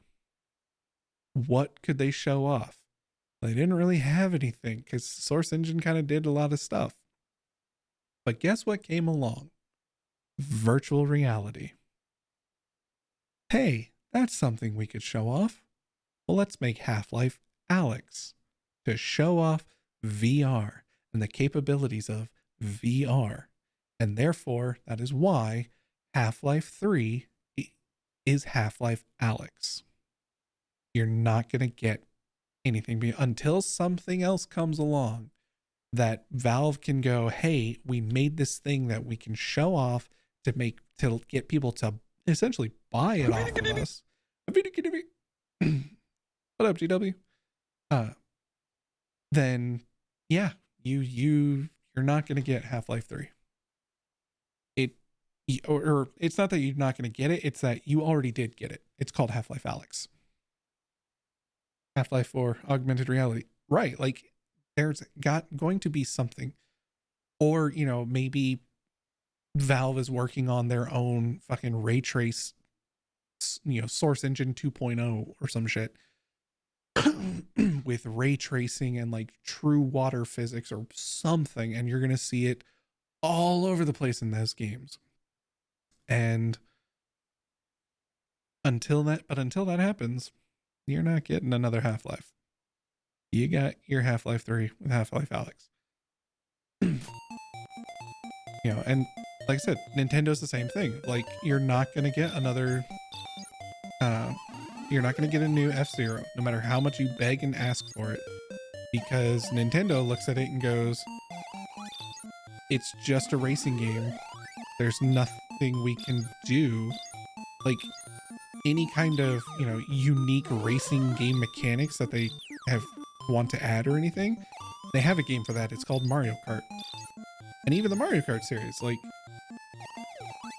each one was its own, has its own unique things. Super Mario Kart was the first one. Then Mario 64 added, made it a full true 3D game. Mario Kart Double Dash on the GameCube added the 2 character mechanic, let you swap on the fly. Mario Advanced was was a handheld version of Mario Kart with some, little fun things added. You're already getting a new F-Zero. It's called Aero GPX. Yeah, exactly. Because again, it's one of those, well, fucking the IP holder's not gonna fucking make something. I'll fucking make it instead. God damn it. Like with Castlevania, it's like, oh, we want a new Castlevania game. Okay, we're not gonna make one. Okay, well, fine. Fucking, let's just go make, Bloodstained, which is basically just Castlevania. Hell, the lead director of it was the creator of Symphony of the Night. Like,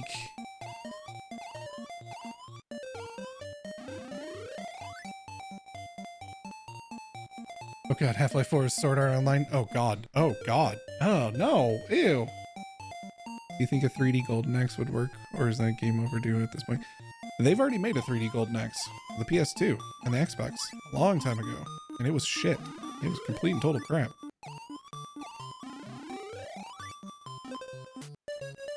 FIFFG. Damn it.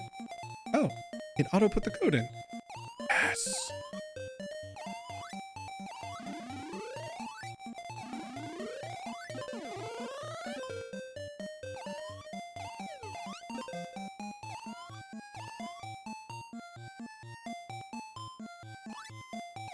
Yeah, because the 3D Golden Axe game, it wasn't multiplayer, and it pretty much just focused on the female character.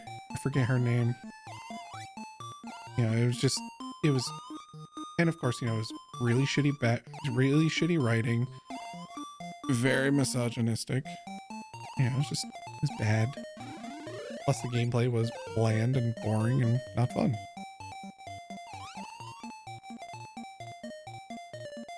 Because that's the other thing, like, no more Fig level. That's the thing about the other problem with, like, oh, Triple AJ.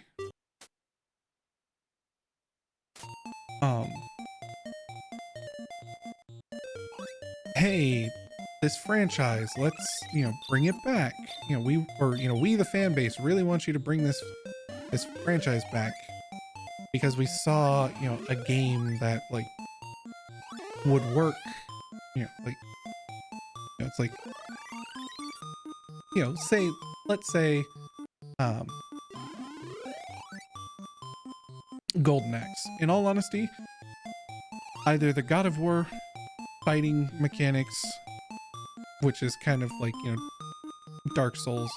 Actually, Dark Souls fighting, game mechanics, or Devil May Cry combat mechanics would work very well for a new Golden Axe game. But the problem is, game companies don't want to make that game because it's not their own unique, interesting thing, which I get that. Like, you want your own thing to be kind of original. But at the same time, it's like, but this mechanic would fucking work. Like, it would work perfectly. Put your pride away and fucking make it. Like F triple BG. But instead they go, no, we want to make our own thing. So then they make a completely unique, like their own system for something that they don't understand, and therefore it winds up being shit. Instead of going, because like, you don't have to make it exactly like it, but you can make it pretty fucking close and be like, yeah, no, we liked these aspects of that thing, and so we borrowed from that, and then we added our own things because we feel it would work better for the mechanics and the story or whatever. Like, look at the first Darkstalkers, or not Darkstalkers,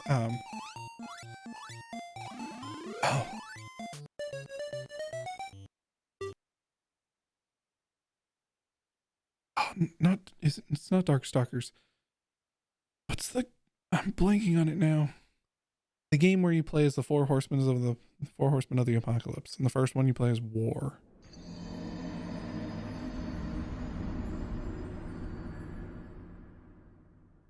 Darkstriders?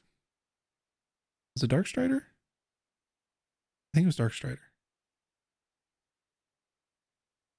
Yeah, you played as Darksiders. That's what it was. My brain completely blanked on it. But yeah, look at the first Darksiders game. That game was straight up just a Legend of Zelda game with some God of War-esque combat style systems. To check my Steam because I have the first one. Yeah, I have the first two from PlayStation Plus. So they're on my PS3. Um, but yeah, like that first game is straight up Legend of Zelda with a bit of dark, like God of War combat mechanics. Like you go into different dungeons. In that dungeon, you solve puzzles that then unlock, and fight little bosses that then unlock an ability or an item that you then use to fight the final boss. Like it is just straight up a Zelda game. Darksiders 2 was just straight up God of War. Like it was just straight up a God of War game. And they were fun and people enjoyed them. And Darksiders 3 is kind of like a third person shooter almost. It's like a mix of God of War and Uncharted kind of thing. Um but like there's nothing wrong with, again, just straight up you know being inspired by game mechanics that already exist from other games. Now, I will admit there are some games where certain things are unfortunately copyrighted or trademarked. So, you can't do something, but most game design elements, not so much.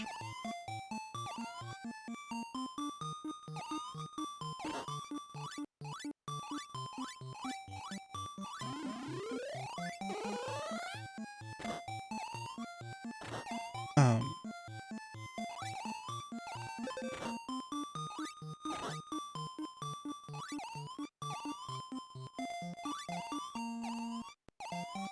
because like for me personally, there is a game idea I have that I would want to see, and it like I have kind of an idea of how the story would kind of be and like the setting and everything, but mainly the idea is for the actual gameplay. And what I would want would be that, you know, Castlevania Symphony of the Night side-scrolling, like Metroidvania side-scrolling map exploration, but the gameplay would actually, like the combat mechanics would basically be, what if you were to take Devil May Cry and put it on a 2D plane? Like have that level of combat prowess and like, stylized, smoking sexy style kind of stuff, but on a pixel 2D plane. I think that'd be super cool. And, Phoebe. And it could be one of those things of like, you start working on that and then go, oh, this doesn't work. And so you change shit up. But I still think it would be kind of cool to like, see something like that of like inputting, combat moves, like Devil May Cry, inputs, Bayonetta inputs on a 2D plane against, enemies and bosses and things.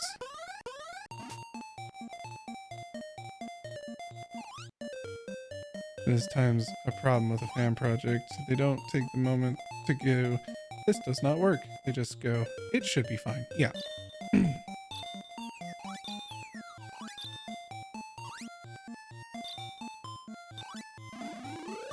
How the fuck am I supposed to fight these bastards?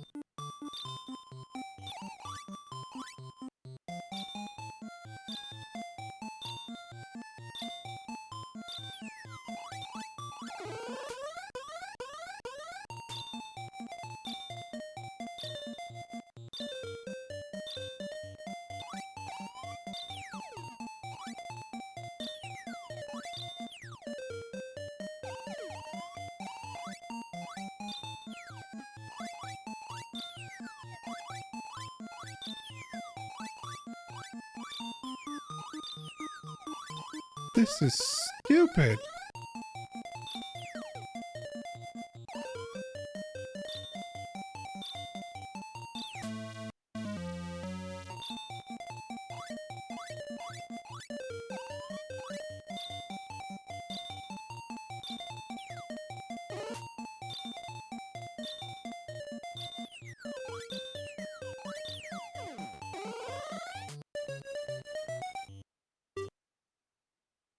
Okay, that was dumb. I am going to stop there because fuck that level.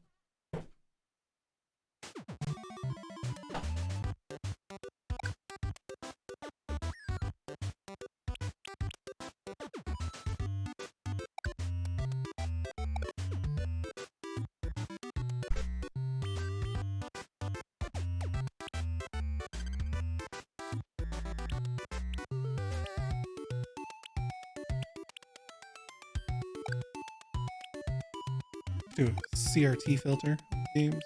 We do pixel perfect.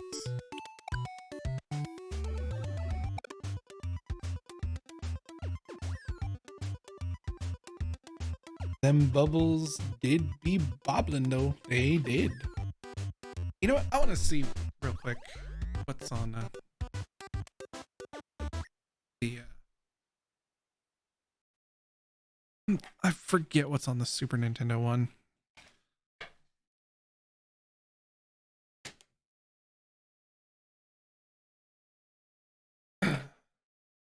Give me a second. I'm putting it together.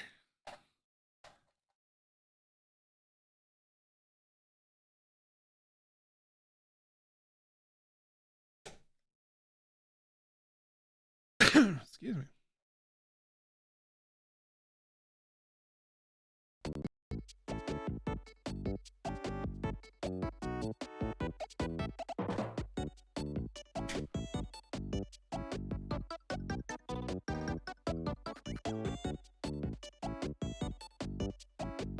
This one doesn't have as many games.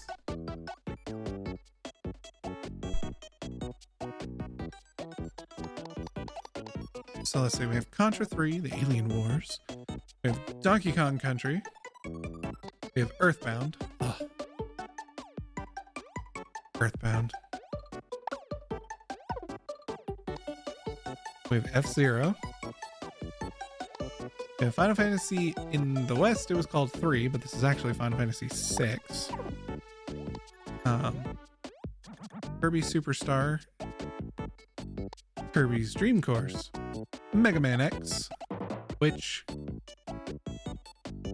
I actually have the Mega Man X collection on the PS4, which is all of the Mega Man X games from X all the way to 9, I think. Yeah, I think it was X9. Secret of Mana. I love this game. Star Fox. Star Fox 2, which this is the only official release of this game. And in order to unlock it, you had to have played Star Fox to a certain point. Which I did to unlock Star Fox 2. Super Street Fighter 2 Turbo. And Super Castlevania 4. Super Ghouls and Ghosts. Super Mario Kart. Oh, Super Mario RPG Legend of the Seven Stars. Oh, I love this game. Hello, Mahina. Oh, Mahina, you just missed it. I was playing Bubble Bobble because that was the game for the day because you requested it. As Bummer said, so I saw that Mama Strix wanted you to play Bubble Bobble, and what's more in the holiday spirit than making your parents happy. I've been playing it for the past like hour and some change, hour and a half maybe. But I got to a point where I was like, I'm tired of the song that is playing. I've been pausing the game to go on rants about video games. And then Super Mario World and Super Metroid, Super Punch Out, Legend of Zelda Link to the Past, and Super Mario World 2, Yoshi's Island.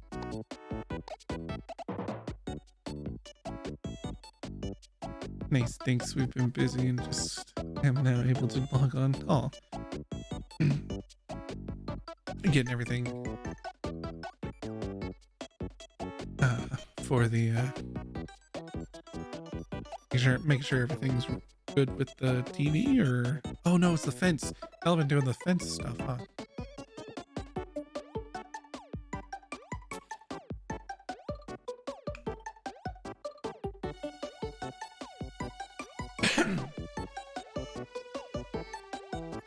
Man, I did so much one of the arcade Ghouls and Ghosts fun times.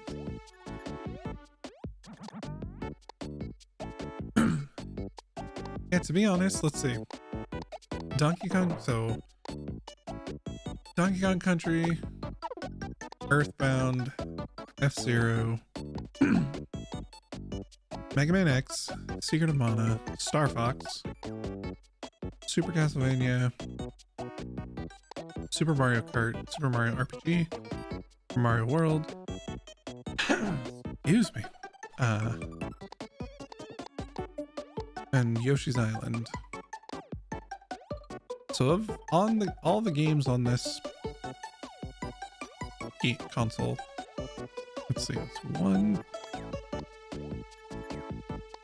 2, 3, 4,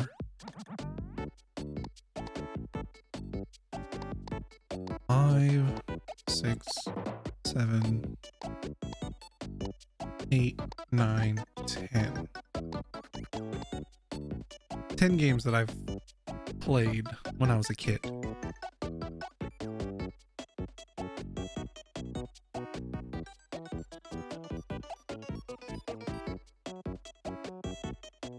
I either rented them, borrowed them from a friend, or I owned them. I remember buying Super Mario RPG. I rented it first and had no idea what the hell it was. I didn't know what RPG meant. I thought it was just a cool 3D Mario game. And I played it and was like, what is going on? And fell in love with it.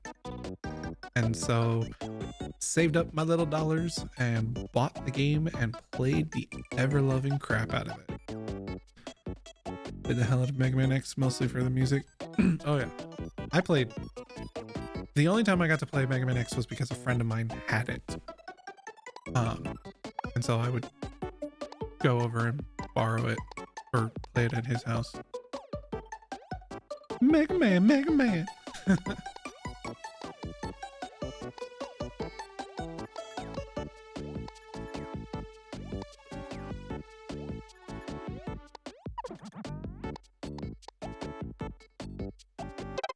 I did not mean to do that.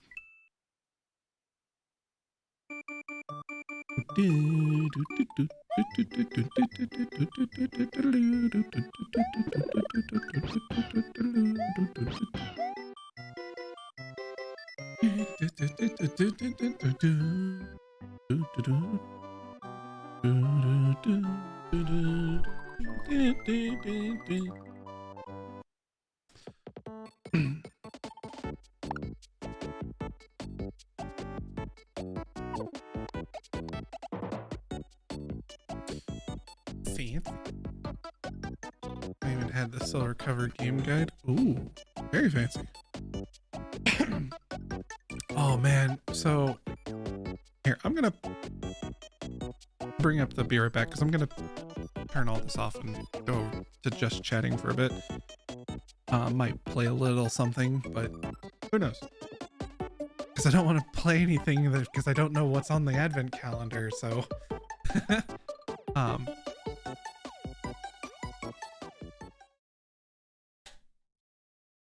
but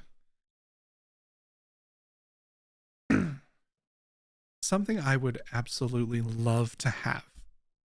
So I mentioned earlier tonight that I absolutely loved the Secret of Mana, or the Mana series. Secret of Mana, Legend of Mana, which I have the HD remaster that they've recently put out on PlayStation. And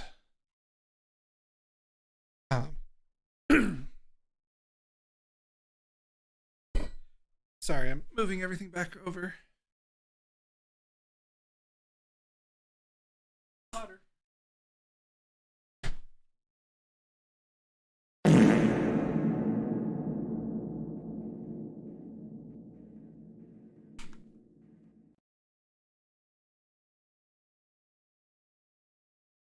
Marbles on stream.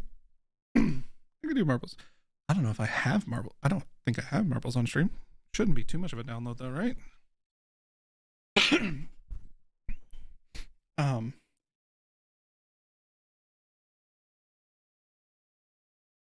Okay.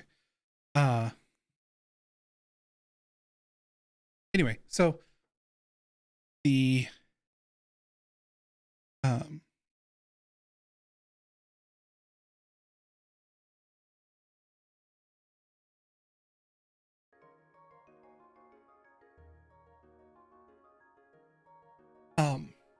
Secret of Mana, it wasn't until I was older. I'm talking like YouTube. Hello, Mahina. I'm talking like I was watching YouTube like many years ago that I found out that the strategy guide, the official Prima Games strategy guide that came out for Secret of Mana, I want one.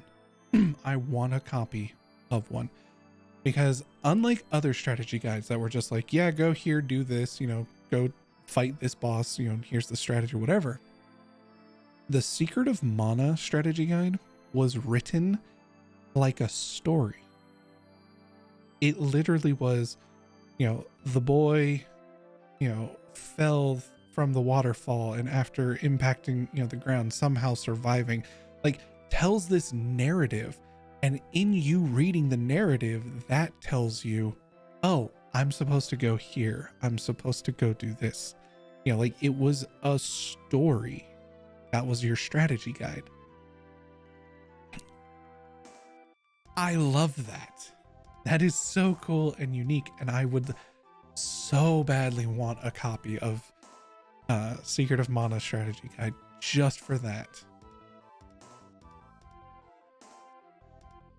Yeah, I wish I had known that when I was a kid, because I would have so badly wanted a copy then. Let's see. Marbles on stream. Oh, Marbles on stream is free? I didn't know that.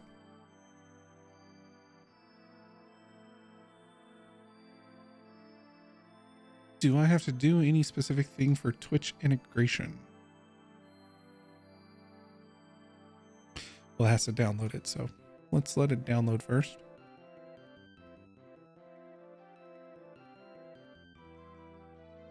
Still has a stack of Prima guides for various games, but not for that game. I don't really, I mean, I didn't really buy a lot of strategy guides as a kid, but I do have and bought the strategy guide for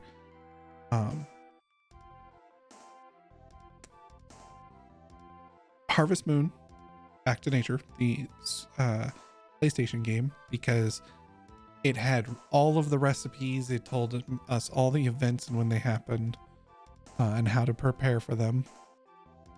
I have the strategy guide for Legend of Zelda, Oracle of Ages, and Oracle of Seasons. It's both of them in one. Yeah, all the recipes. I have the collector's edition strategy guide for Kingdom Hearts 2 and for Final Fantasy 12. And the reason why I have those is, for one thing, they both had, I have, like I said, they're collector's editions because they have unique, they have a, you know, each one, it was a random chance of getting a specific cover. And so for the Kingdom Hearts one, it was either you could get the cover with normal clothes, Sora, Valor, which is the red drive outfit, Sora, Wisdom, which is the blue outfit,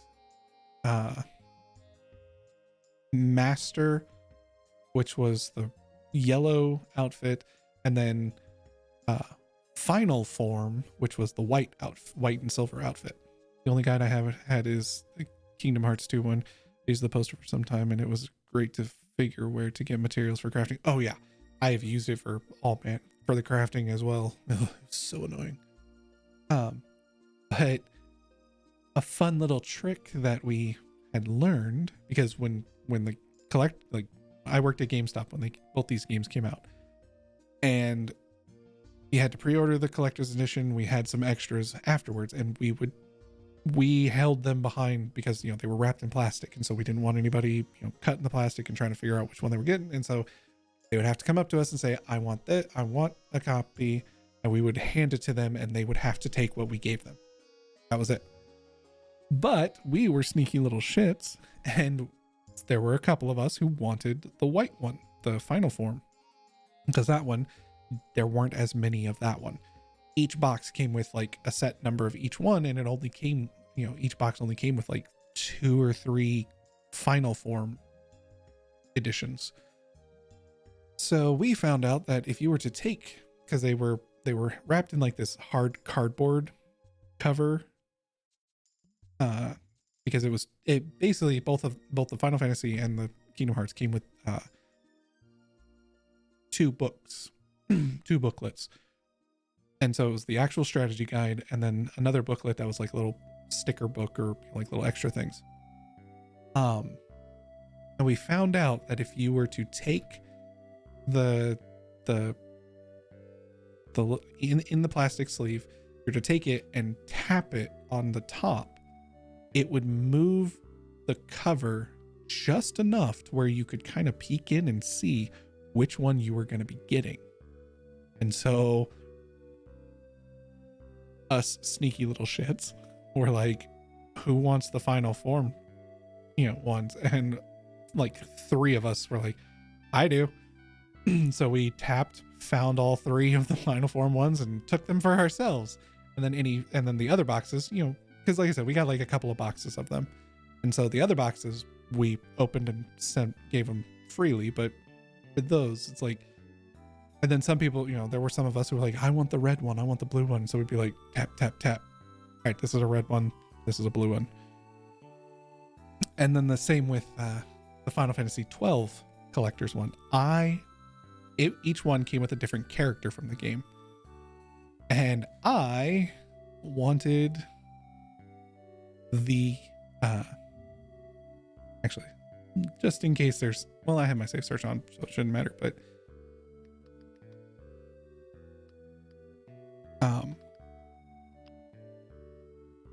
I wanted the one that had Fran. Oh, that is a really shitty picture, but it's really tiny. But I wanted her. So I pulled the same little trick. I took the booklet, turned it upside down, and tapped it. And I saw just the tips of the ears. And I went, this is Fran. I want this one. Because this one, it was a box of 12. Or no, not 12. I think it was like 6, because there were 6 characters. See, there's Vaughn, Fran, Pinello, Bosch, Ash, and I'm blanking on the Sky Pirates name. Yeah, so there's 6 characters. So the box came with 12, and we and so there were 2 copies of each character. And I wanted Fran. I told them I want Fran, and they were like, well, okay. And so we tapped, found Fran, and I bought that one. There we go. Updated the game I'm playing to just chatting.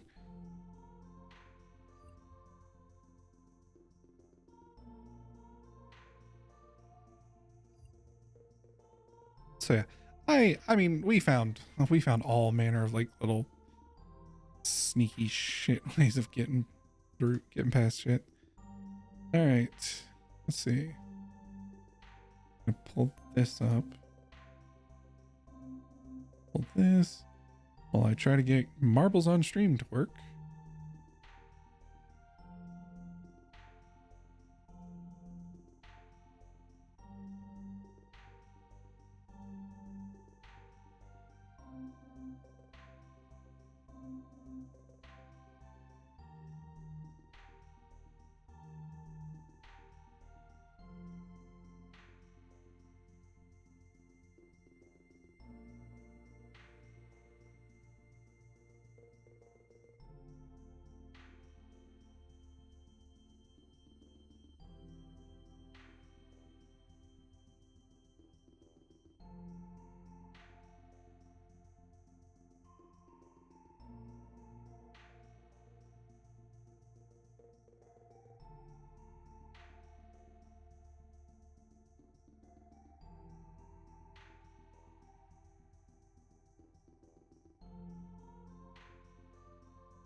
Sign into Twitch. Game is about to open a new browser tab. Proceed. Yes. Authorize. Let me close this tab if you like. The game is waiting for you. Okay.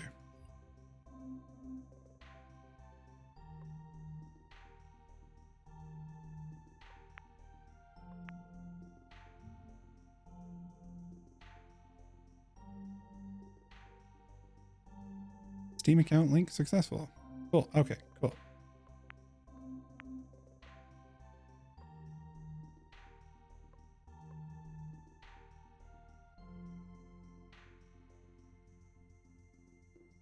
So I'm pretty sure the way this works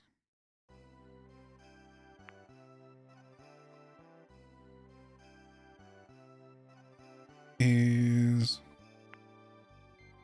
oh shit. You can get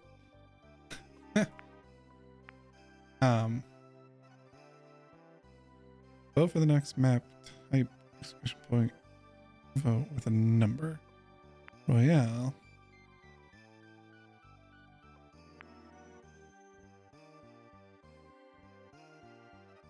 Okay, so the way this is going to work, where can I start it? Oh.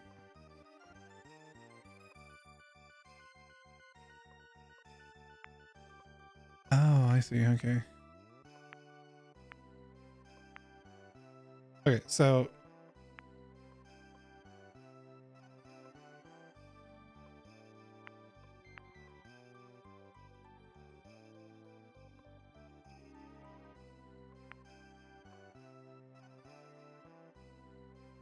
we'll just do Prime.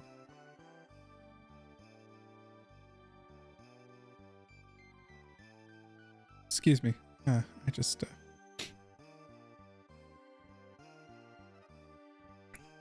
sneezed. Yeah, so the way this works is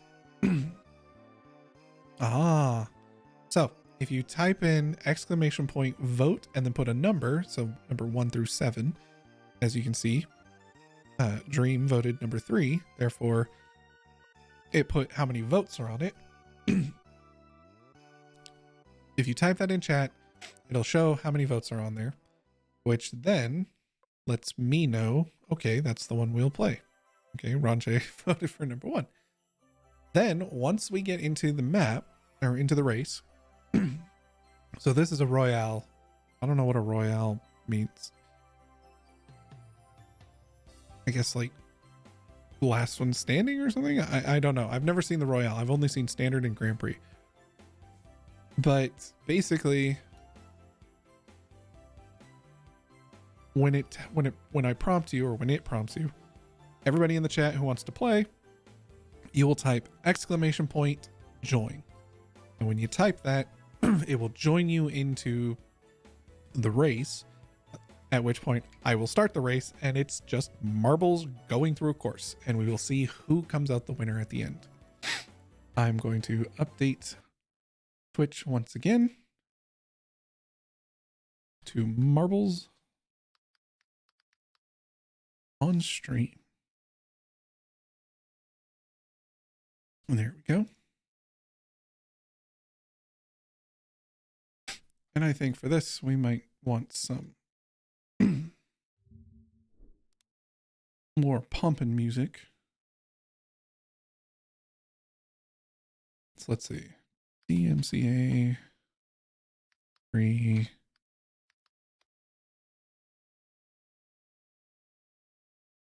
Music for Twitch.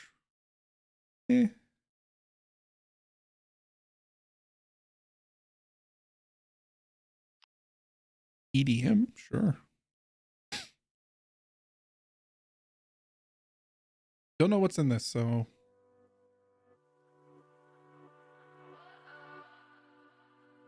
apparently it's playlist 2020 Twitch free, Twitch DMCA free. Hopefully it's not gonna be bad. Work of Love does this a lot and sometimes does giveaways. Yeah, unfortunately I don't have anything for a giveaway at the moment, but who knows? I might look into getting some giveaways for later stuff. We shall see.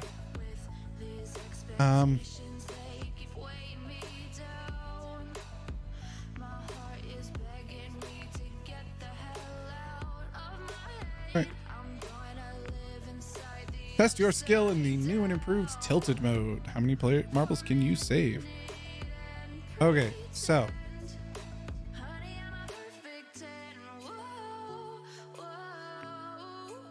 if you type !play. Oh, okay. Yeah, so type oh.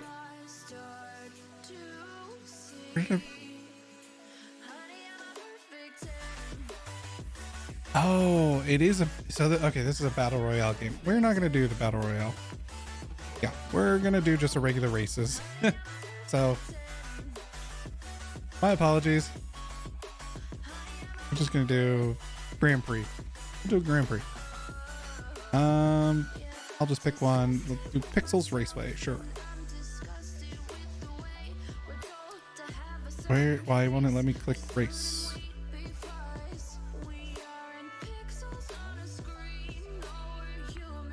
Oh, okay, I can't do that one. We'll do speed run. No, we'll do the funnel.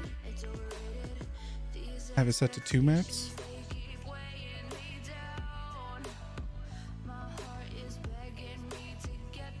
Grand Prix 1 of 2. Oh, well, we'll just do this for now then. So yeah, type !play in the chat, and to get your marble into the game,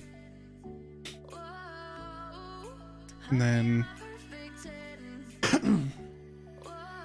I'll give you guys a couple minutes. So we've got 4 people at the moment, myself included.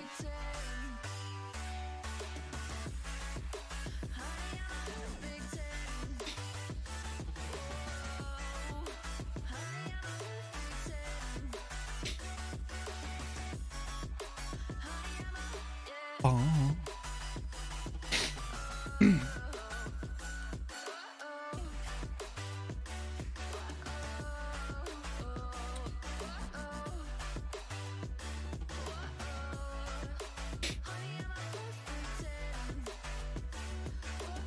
Derp Squad Dave.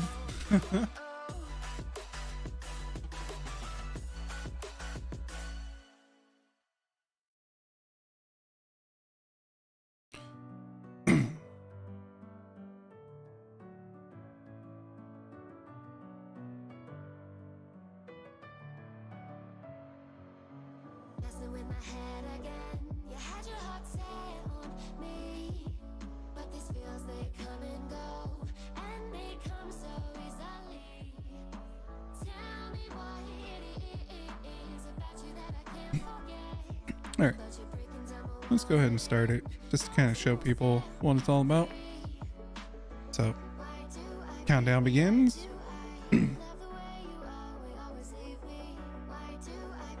And marbles dropped.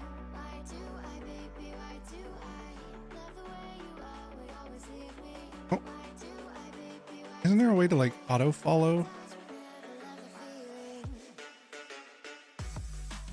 Oh, going through the Plinko machine.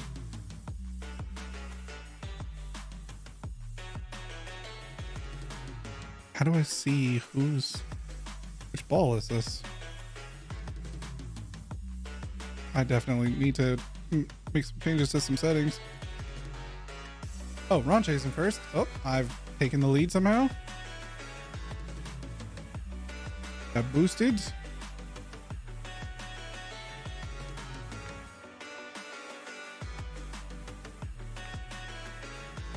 Oh, close that, thank you. Oh.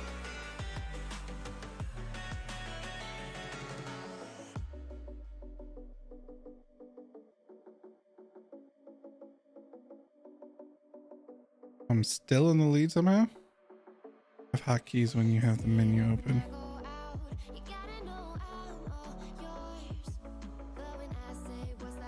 Ah. Player card I.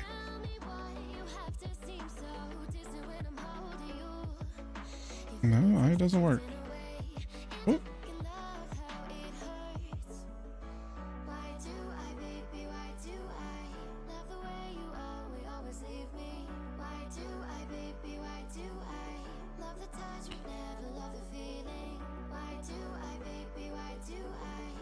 Like left alt his names.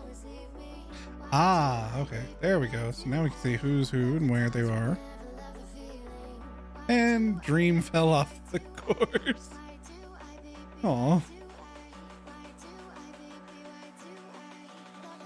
So big. Oh, it was a tire. I thought it was.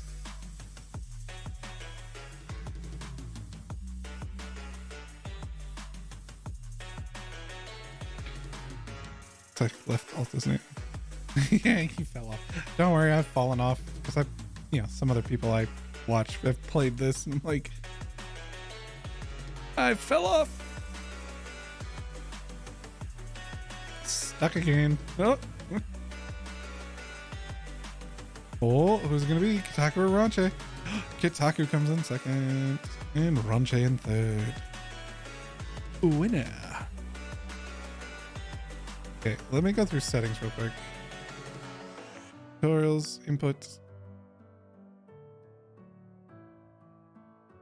View first place. Default is 1. Okay.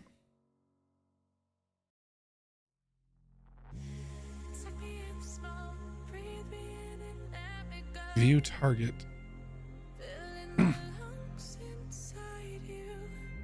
Toggle HUD. Toggle player card.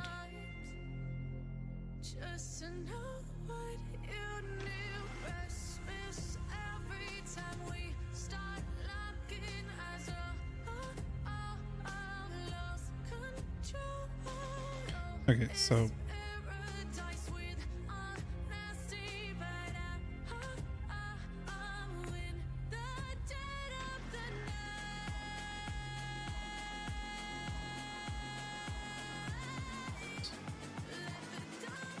alright, so once again, exclamation point play should get you into the game. While y'all are doing that, I'm gonna go to the bathroom real quick. I will be right back.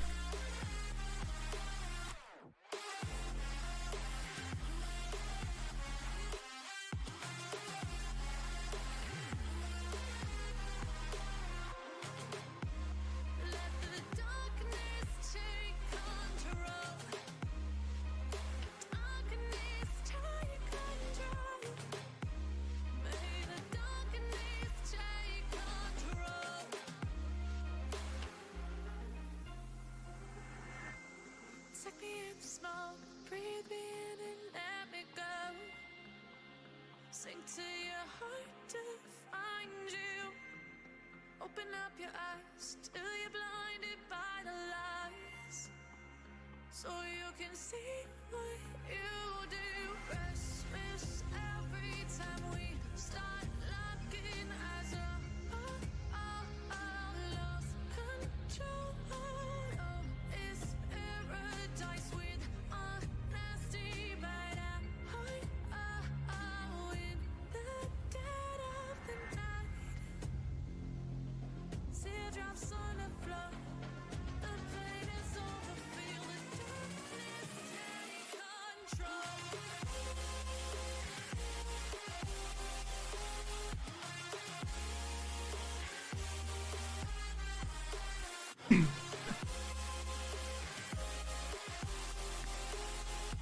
I appreciate it, Kitaku, but I'm not sure what kind of fun one would have in the bathroom. I mean, aside from, that, but nada.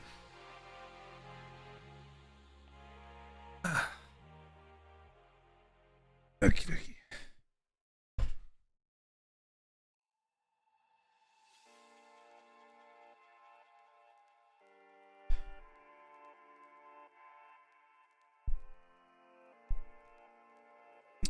Let's see. All right, let's go ahead and start it.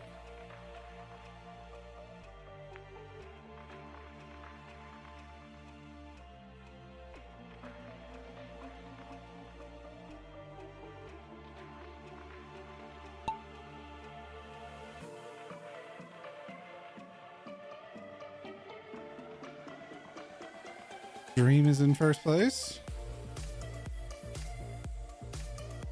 Now I'm in first. Now Ranche's in first. Kitaku.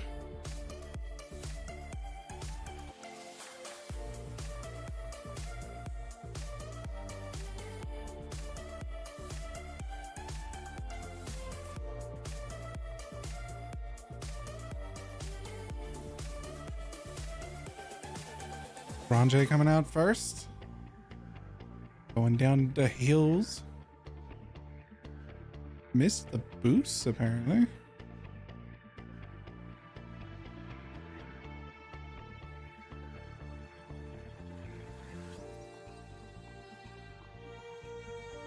Oh, taking the right path.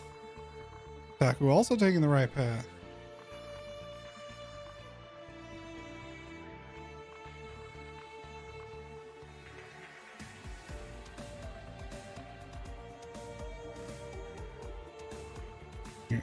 Zoomed out. You can't stop me. I lack any sort of brakes. Oh, Kitaku is taking the lead. Oh, now Ranche's in the lead. Oh, now it's back to Kitaku. Oh no, brakes! Oh, Kitaku being awfully wobbly. Kitaku finishes first. Ranche in second.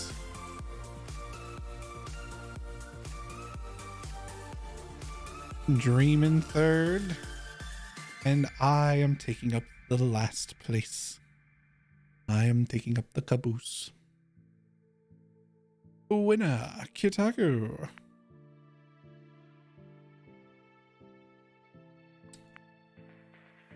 Let's see. I feel like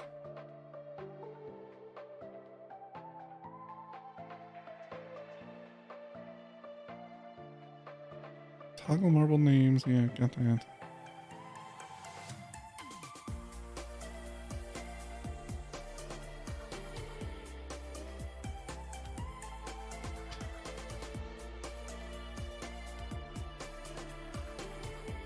Okay.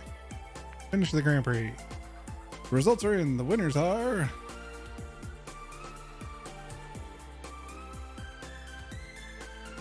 Ranche in third place, Kitaku in second, and I came in first.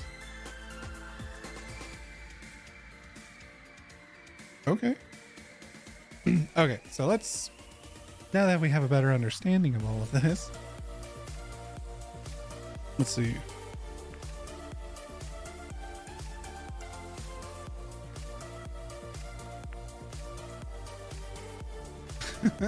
I came in first, the first one, and then, okay. So somebody chose 15. I see. Okay, so number of maps. I see. Let's do 6 maps. We get to pick 6.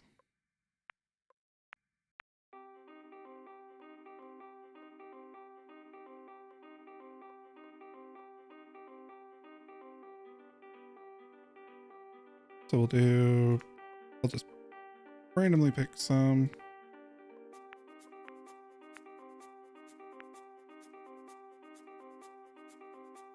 Cool.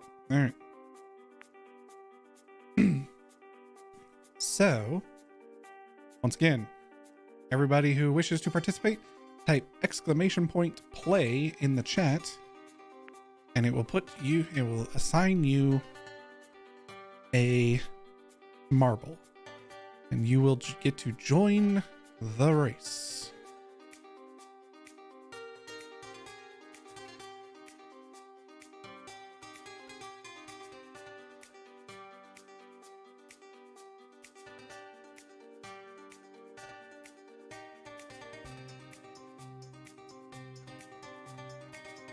Anybody is free to play. As long as you're in the chat, you can type !play and you may join. You'll roll all over whatever this place is.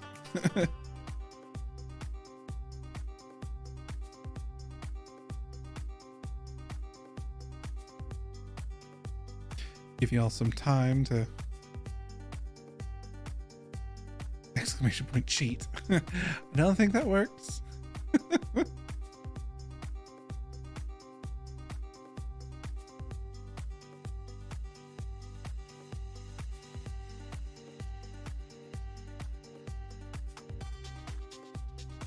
Also, !play works whether you're on mobile or desktop. Doesn't matter. As long as you type it in chat, you'll get to join. !!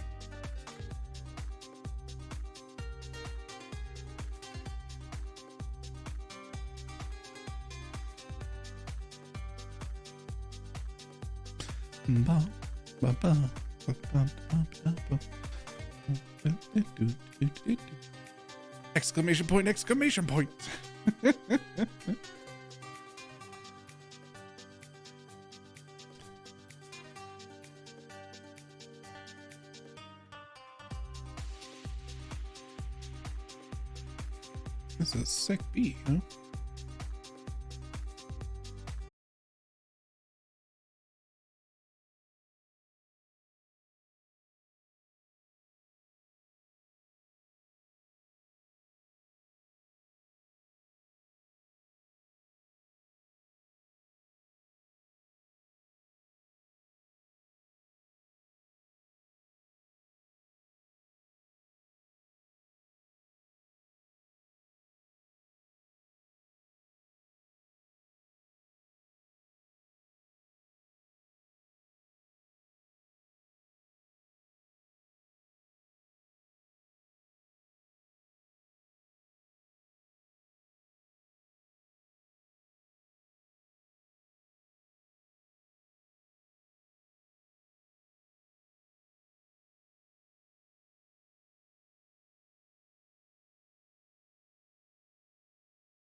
Just my luck.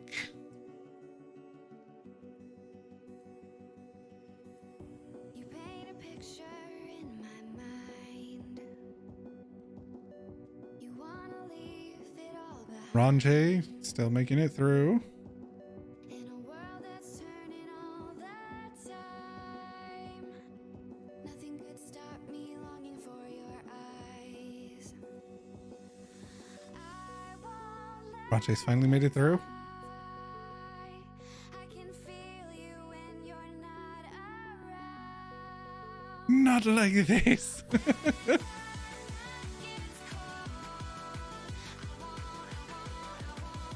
The winner, Dream. I did not finish.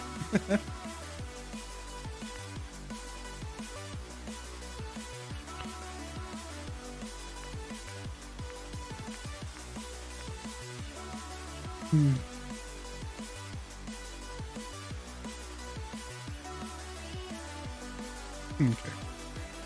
Next map, the dojo. Welcome to the dojo, bitches.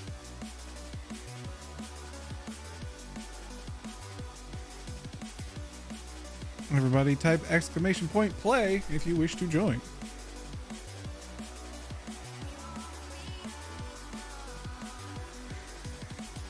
This lake of fire burns my skin.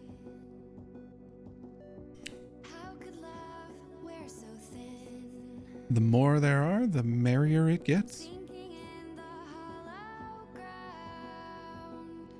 Nothing can stop me wanting you. Fancy dojo. Very fancy dojo. I won't let it die. I can feel you when you're not around. When the night gets cold, I won't be alone. We won't be alone. We've got Dream and Kotaku. Is Ronjay having issues?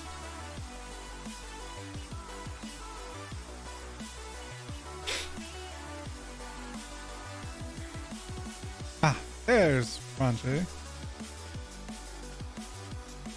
The last few minutes calls for anybody else who wishes to join. What's up, Super Dojo? You can fit so many karates in this baby. Like being distracted. Aw, understandable. I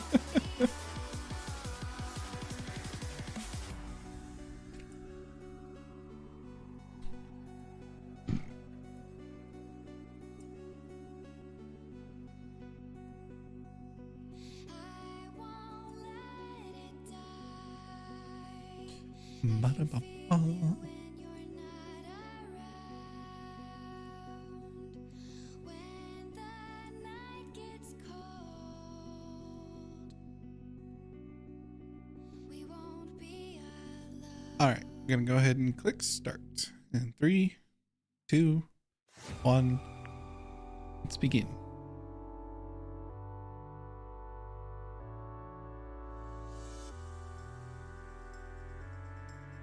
Time to Assassin's Creed off the roof.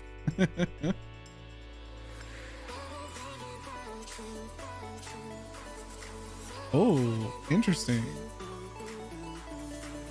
Well, looks like Ronjay is heading first. Oh, Kotaku's taking the lead. Oh, Kotaku versus Dream.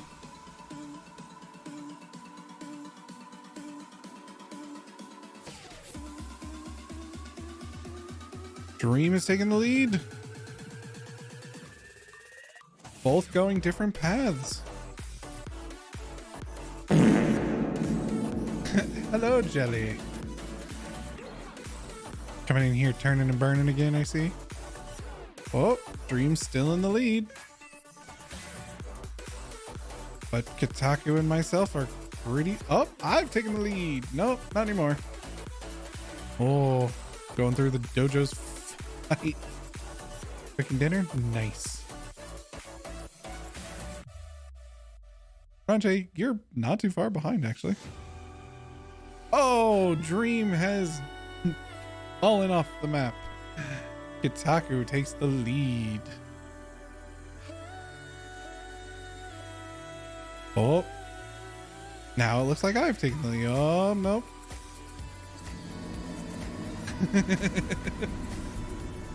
Kotaku's still in the lead. Ranche in the lead somehow? Ranche has fallen off the map. It's just down to myself and Kotaku. Posted in the Discord. Can't wait to take a look. Oh, Kotaku has fallen off the map. Am I going to be thrown off the map? Probably.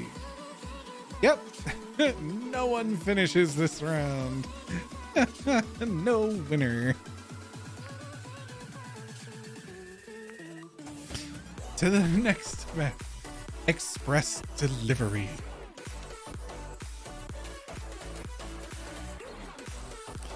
All right. Remember, type !play in the chat to get a marble and join the race. Anyone is free to join no matter what device you're on, whether it be PC or mobile. Now Jelly's getting in on it. Hell yeah.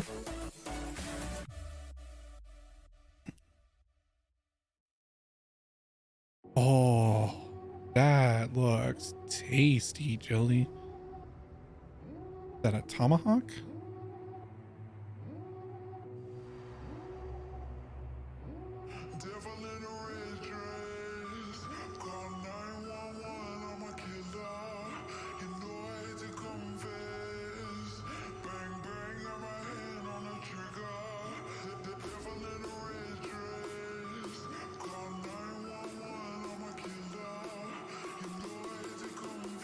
Anybody else wishing to join? Remember, type !play and join the fun chaos. That is Marbles on Stream.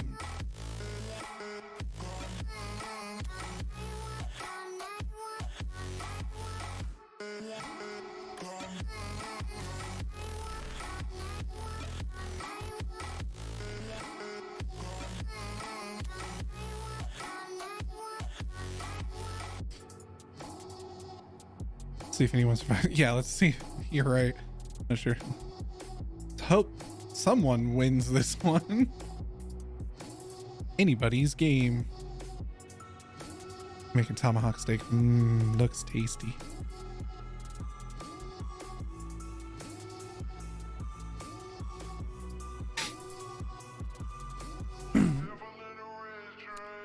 All right. Can give you anybody else willing to join a little bit more time. And we're gonna go ahead and start. 3, 2, 1.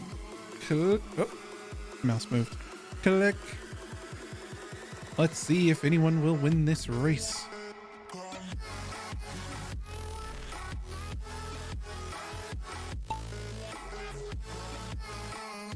Oh, we start down there and get flung up here, I see.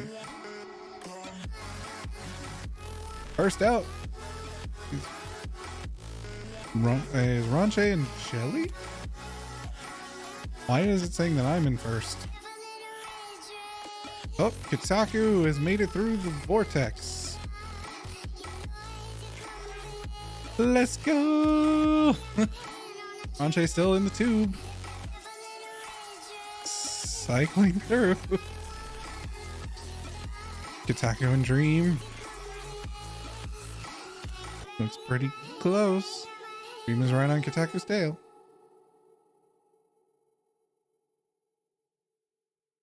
Oh, that looks like quite a lot of acrobatics.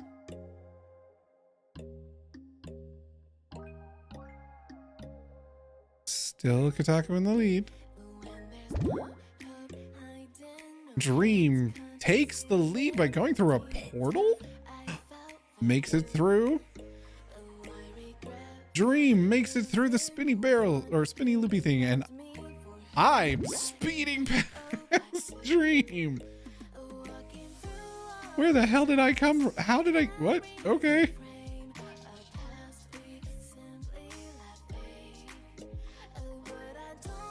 Ranche still way in the back.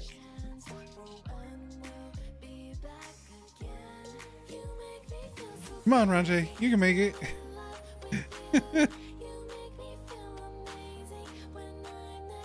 Snaking through. Left or right path? I take the right path. Dream takes the left. I came in first. Dream in second. Chitaku and Jelly.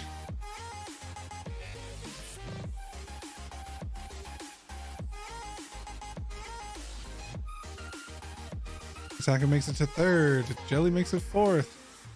And poor Ranche making it through at some point. You got this, buddy. You can make it.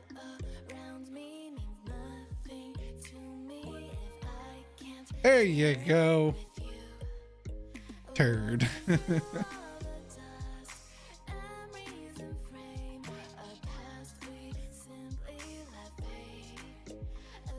Ranche making up the vacuum tube. And into a snake way.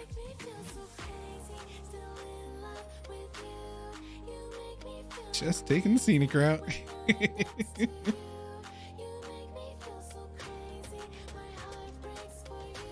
It's not about winning. It's about getting there at your own pace.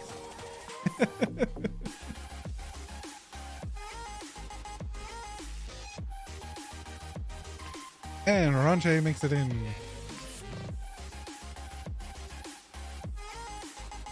Next map, Mountain Mingle. Hada hada.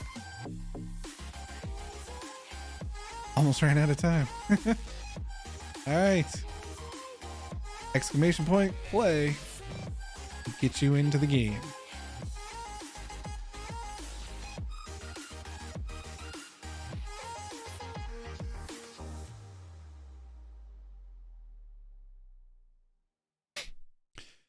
And anybody is free to join.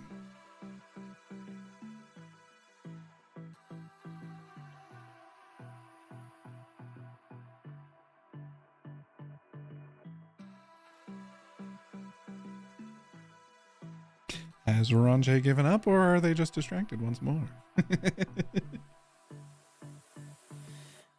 Is Ranche playing Dragon Ball Breakers, I wonder? I'm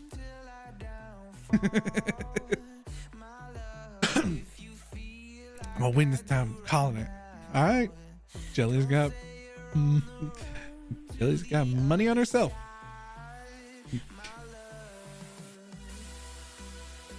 My Breakers match is done by now. I'm chilling reading comics.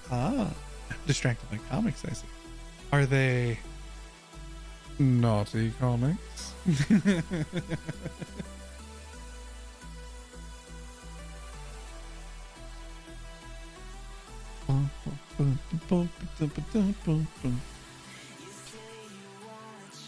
Let's go, Jelly Bomb. Rookie, if you ever date a woman, make sure she's got balls.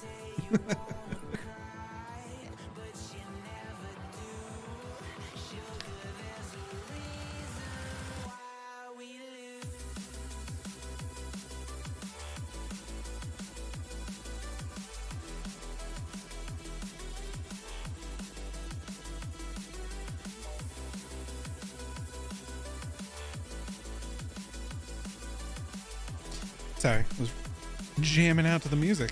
All right, so we're gonna start. 3, 2, 1, begin. 10 seconds. You can still join. Not anymore. Floppy ears. All right, we've got the giant Plinko machine. Jelly just skyrocketing to the front to first place.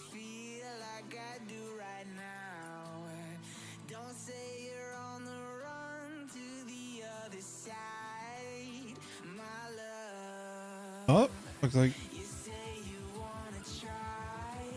Jelly has taken the lead. Got through the giant Plinko machine. Jelly's got the zoomies. Through the paddles of Dream, just firing through all of that like it was fucking nothing.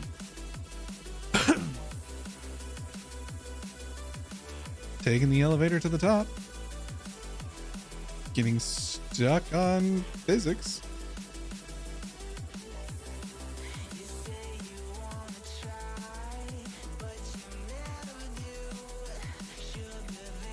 Over the ribbed for her pleasure.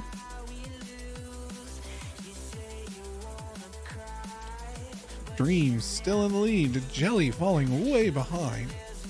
Most unfortunate. Those dangly paddles really slowed her down, huh?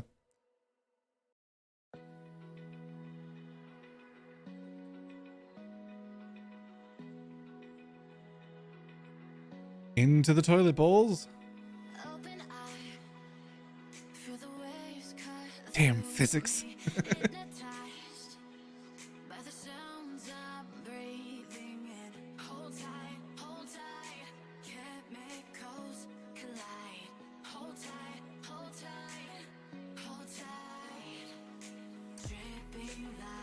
Oh, Ronche has taken the lead, making it through the spiral pleasure tunnel, apparently.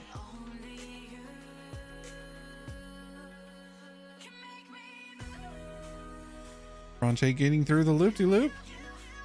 Ronche is in first place now, but can he hold on to it? Oh. He's made it through the second spinny comb paddle thingy. Up the tunnel elevator. Oh, getting stuck on some geometry. He's made it out. Ronche coming in first place. Followed by Kitaku. Followed by myself. Yeah, boy.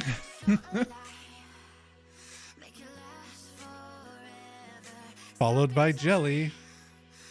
Followed by Dream. Dream had a strong start at the beginning, but unfortunately, physics and geometry were the really ruined their chances. Ronche comes in first place. Fifth. Nice. Next map. Frozen. Let it go. Let it go. I hate that song. Oh, starting off looks like with another Plinko machine.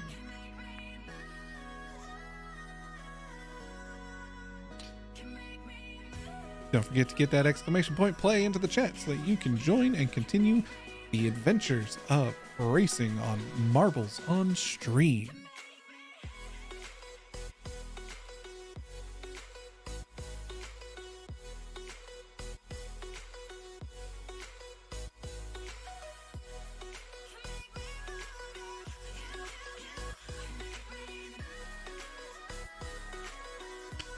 Yeah, rocking out in the chat. Hell yeah.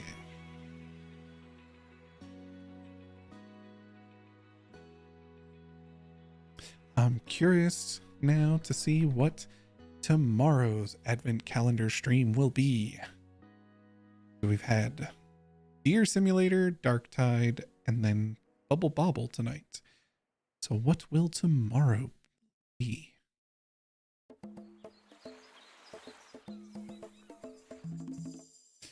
And remember, Bomber can still make changes to the advent calendar. So if you have any suggestions or if you want messages to be posted on the advent calendar, let him know via direct messages through Discord.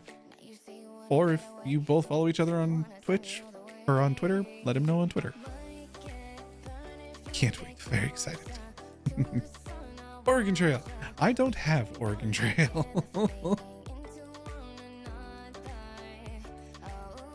Although I know you can play Oregon Trail through like a web browser, like the original Oregon Trail.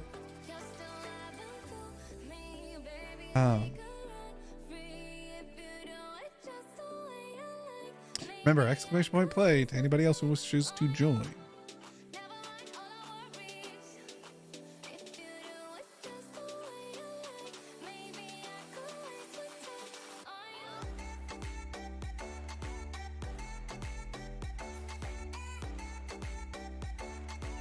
I'll give you guys a little bit more time.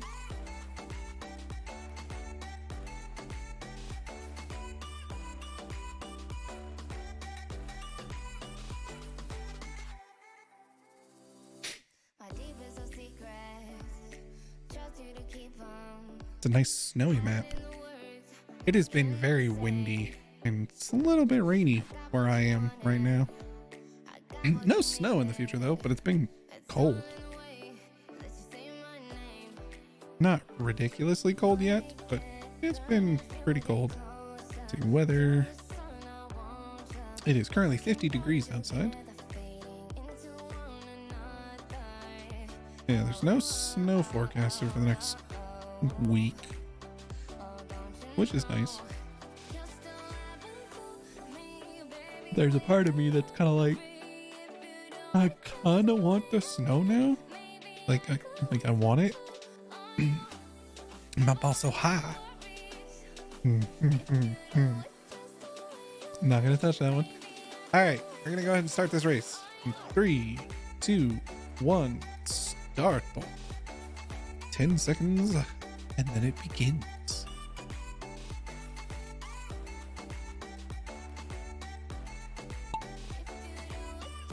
Through the Plinko machine. That is a nice Plinko machine. Looks like I've made it out first, followed by Kitaku and Ronche, followed by Jelly and then Dream. Ronche and Dream taking the right tunnel, myself, Jelly, and Kitaku taking the left. Oh, getting crossed up at the crossroads. Ronche seems to have pulled in the lead. Oh, but it looks like there's some rough terrain ahead for all of us. Crossroads again. Ooh, where are myself, Jelly, and Kitaku going? Looks like this might be a race between Ronche and Dream.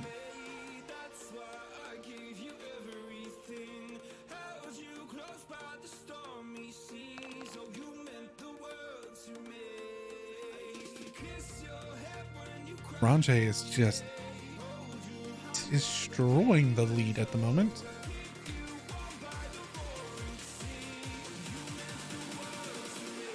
Not even the rough terrain can slow him down. Smooth sailing. You're right, Ronche. But Dream is trying their damnedest. Ronche and Dream just completely bypassing all of the spiky terrain. Like it's nothing. Meanwhile, I'm way the fuck behind. Oh, Ronche getting stuck up on some terrain. Getting stuck up on the crossroads. Dream has taken the lead from Ronche. Ooh, got a little too cocky there, Ronche. Oh, Dream and Ronche both getting caught up on the spiky terrain. Ronche pulling ahead once again.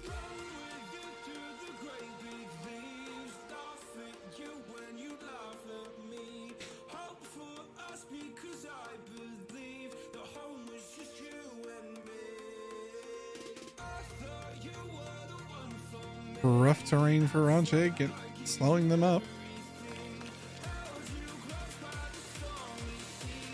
The Dream is still not too far behind. Oh, the spinning snowflake. Ronche makes it through. Dream not too far behind again. Jelly, Kotaku, and myself are way the fuck behind.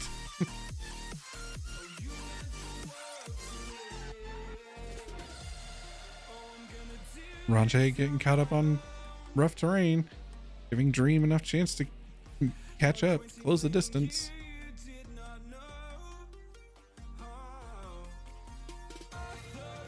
Oh, Dream got stuck on an icicle. And Ranche comes in first. Dream not too far behind.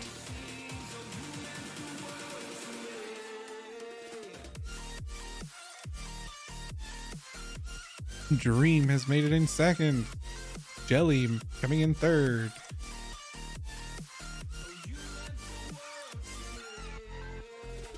Kotaku still making their way through. They might be coming in fourth as I am way the fuck back there.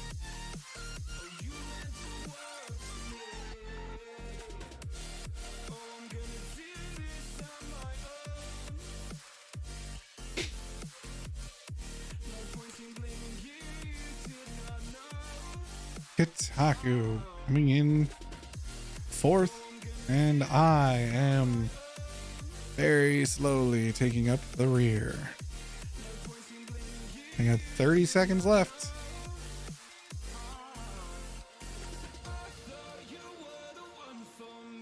And finally I made it. Ranche coming in second, or coming in first place again. Doing quite well.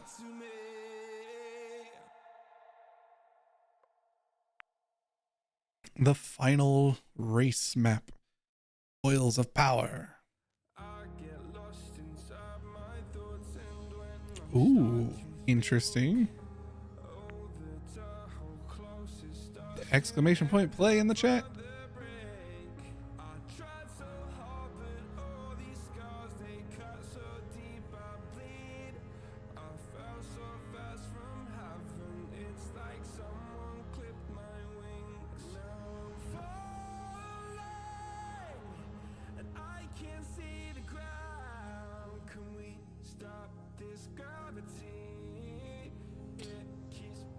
Last race, our 5 players are back in. Pretty sure it's just gonna be us again. So let's go ahead and start the final race. 3, 2, 1, begin.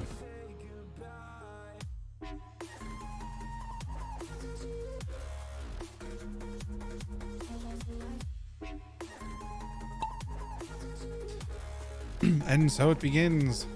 Ooh. Spiraling inwards. All fighting for the bottom of the toilet.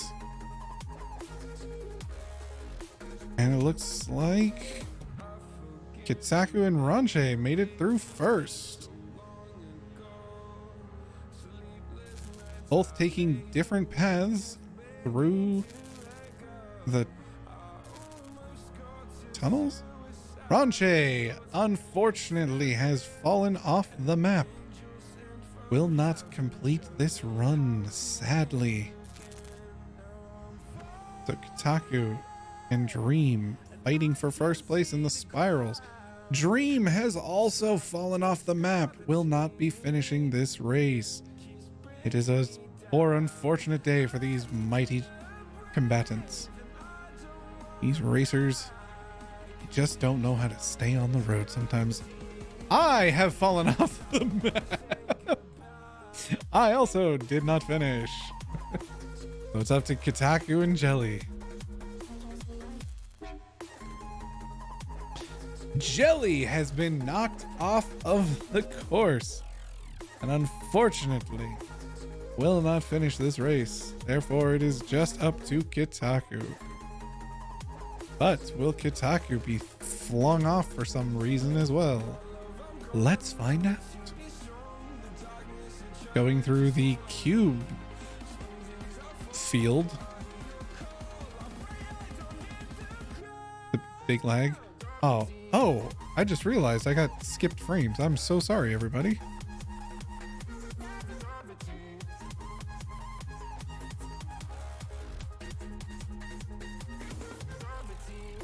That looks good, but I feel it's not optimized at all. Yeah, it might be the map that's It's a lot of electricity. Might be bogging down my computer.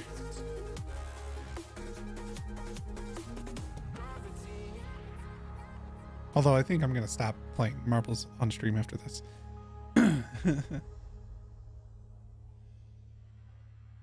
It's not like super choppy like it was last night, is it?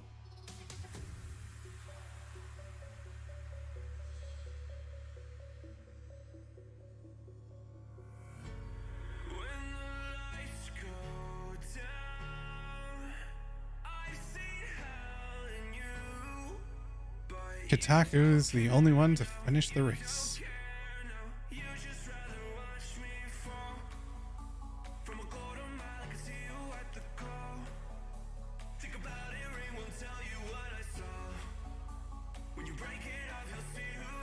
All right.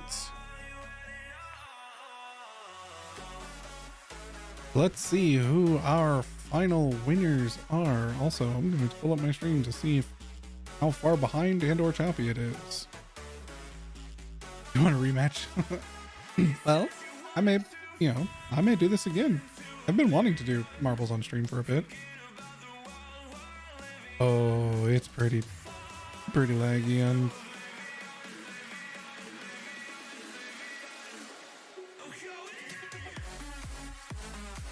yeah, I'm lagging hard. I got more skip frames. Damn.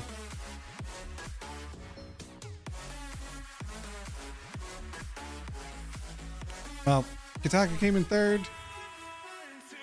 Dream came in second, and Ranche came in first.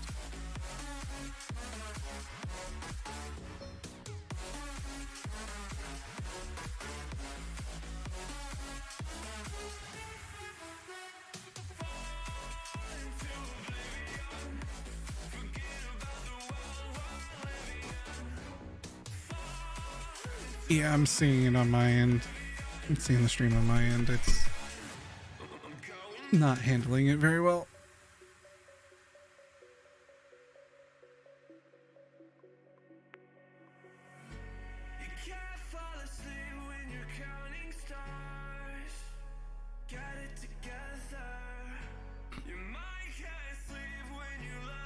And it's starting to clear up, although it's still pretty far behind.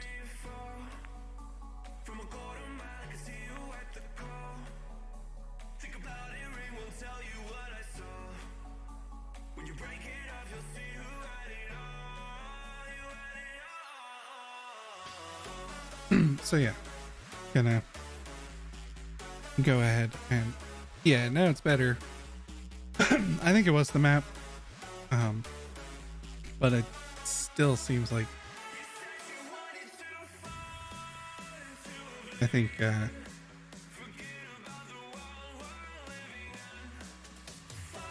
we go. Yeah, I'm still behind a little bit on the stream, but yeah, I think it might have been the map. And also, you know, again, my computer, not the greatest.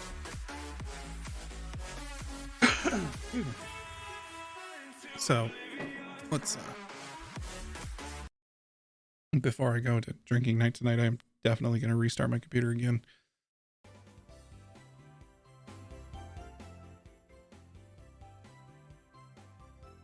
But,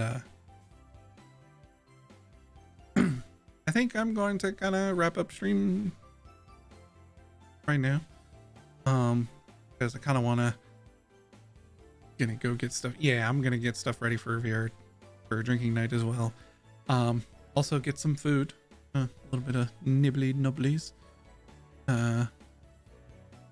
So yeah, thank you everybody for coming in, hanging out. I might do more marbles on stream as another nice little wrap up if the stream game is a little short.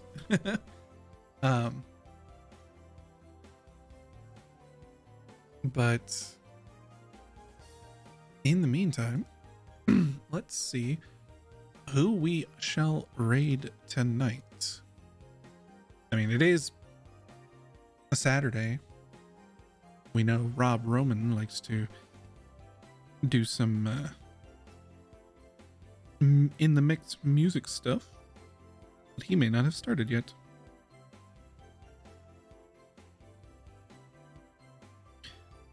You know what? Our good friend who eating then hopping on, hell yeah, Jelly.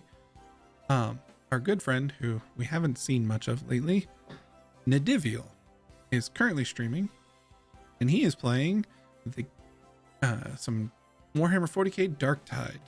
And so if you want to see what it looks like without it being a, you know, 1 frame per minute picture show like my unfortunate stream, I will send y'all over to him so that you guys can enjoy what the game is supposed to look like.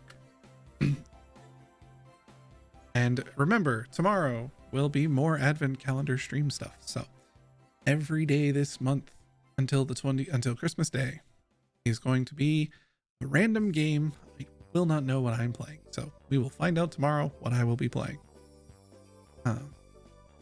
And I thank everybody for showing up. I thank everybody for hanging out. Yeah. I wish I could. I would usually say like, oh yeah, I plan to do this, but no, I got no plan because I don't know what's coming.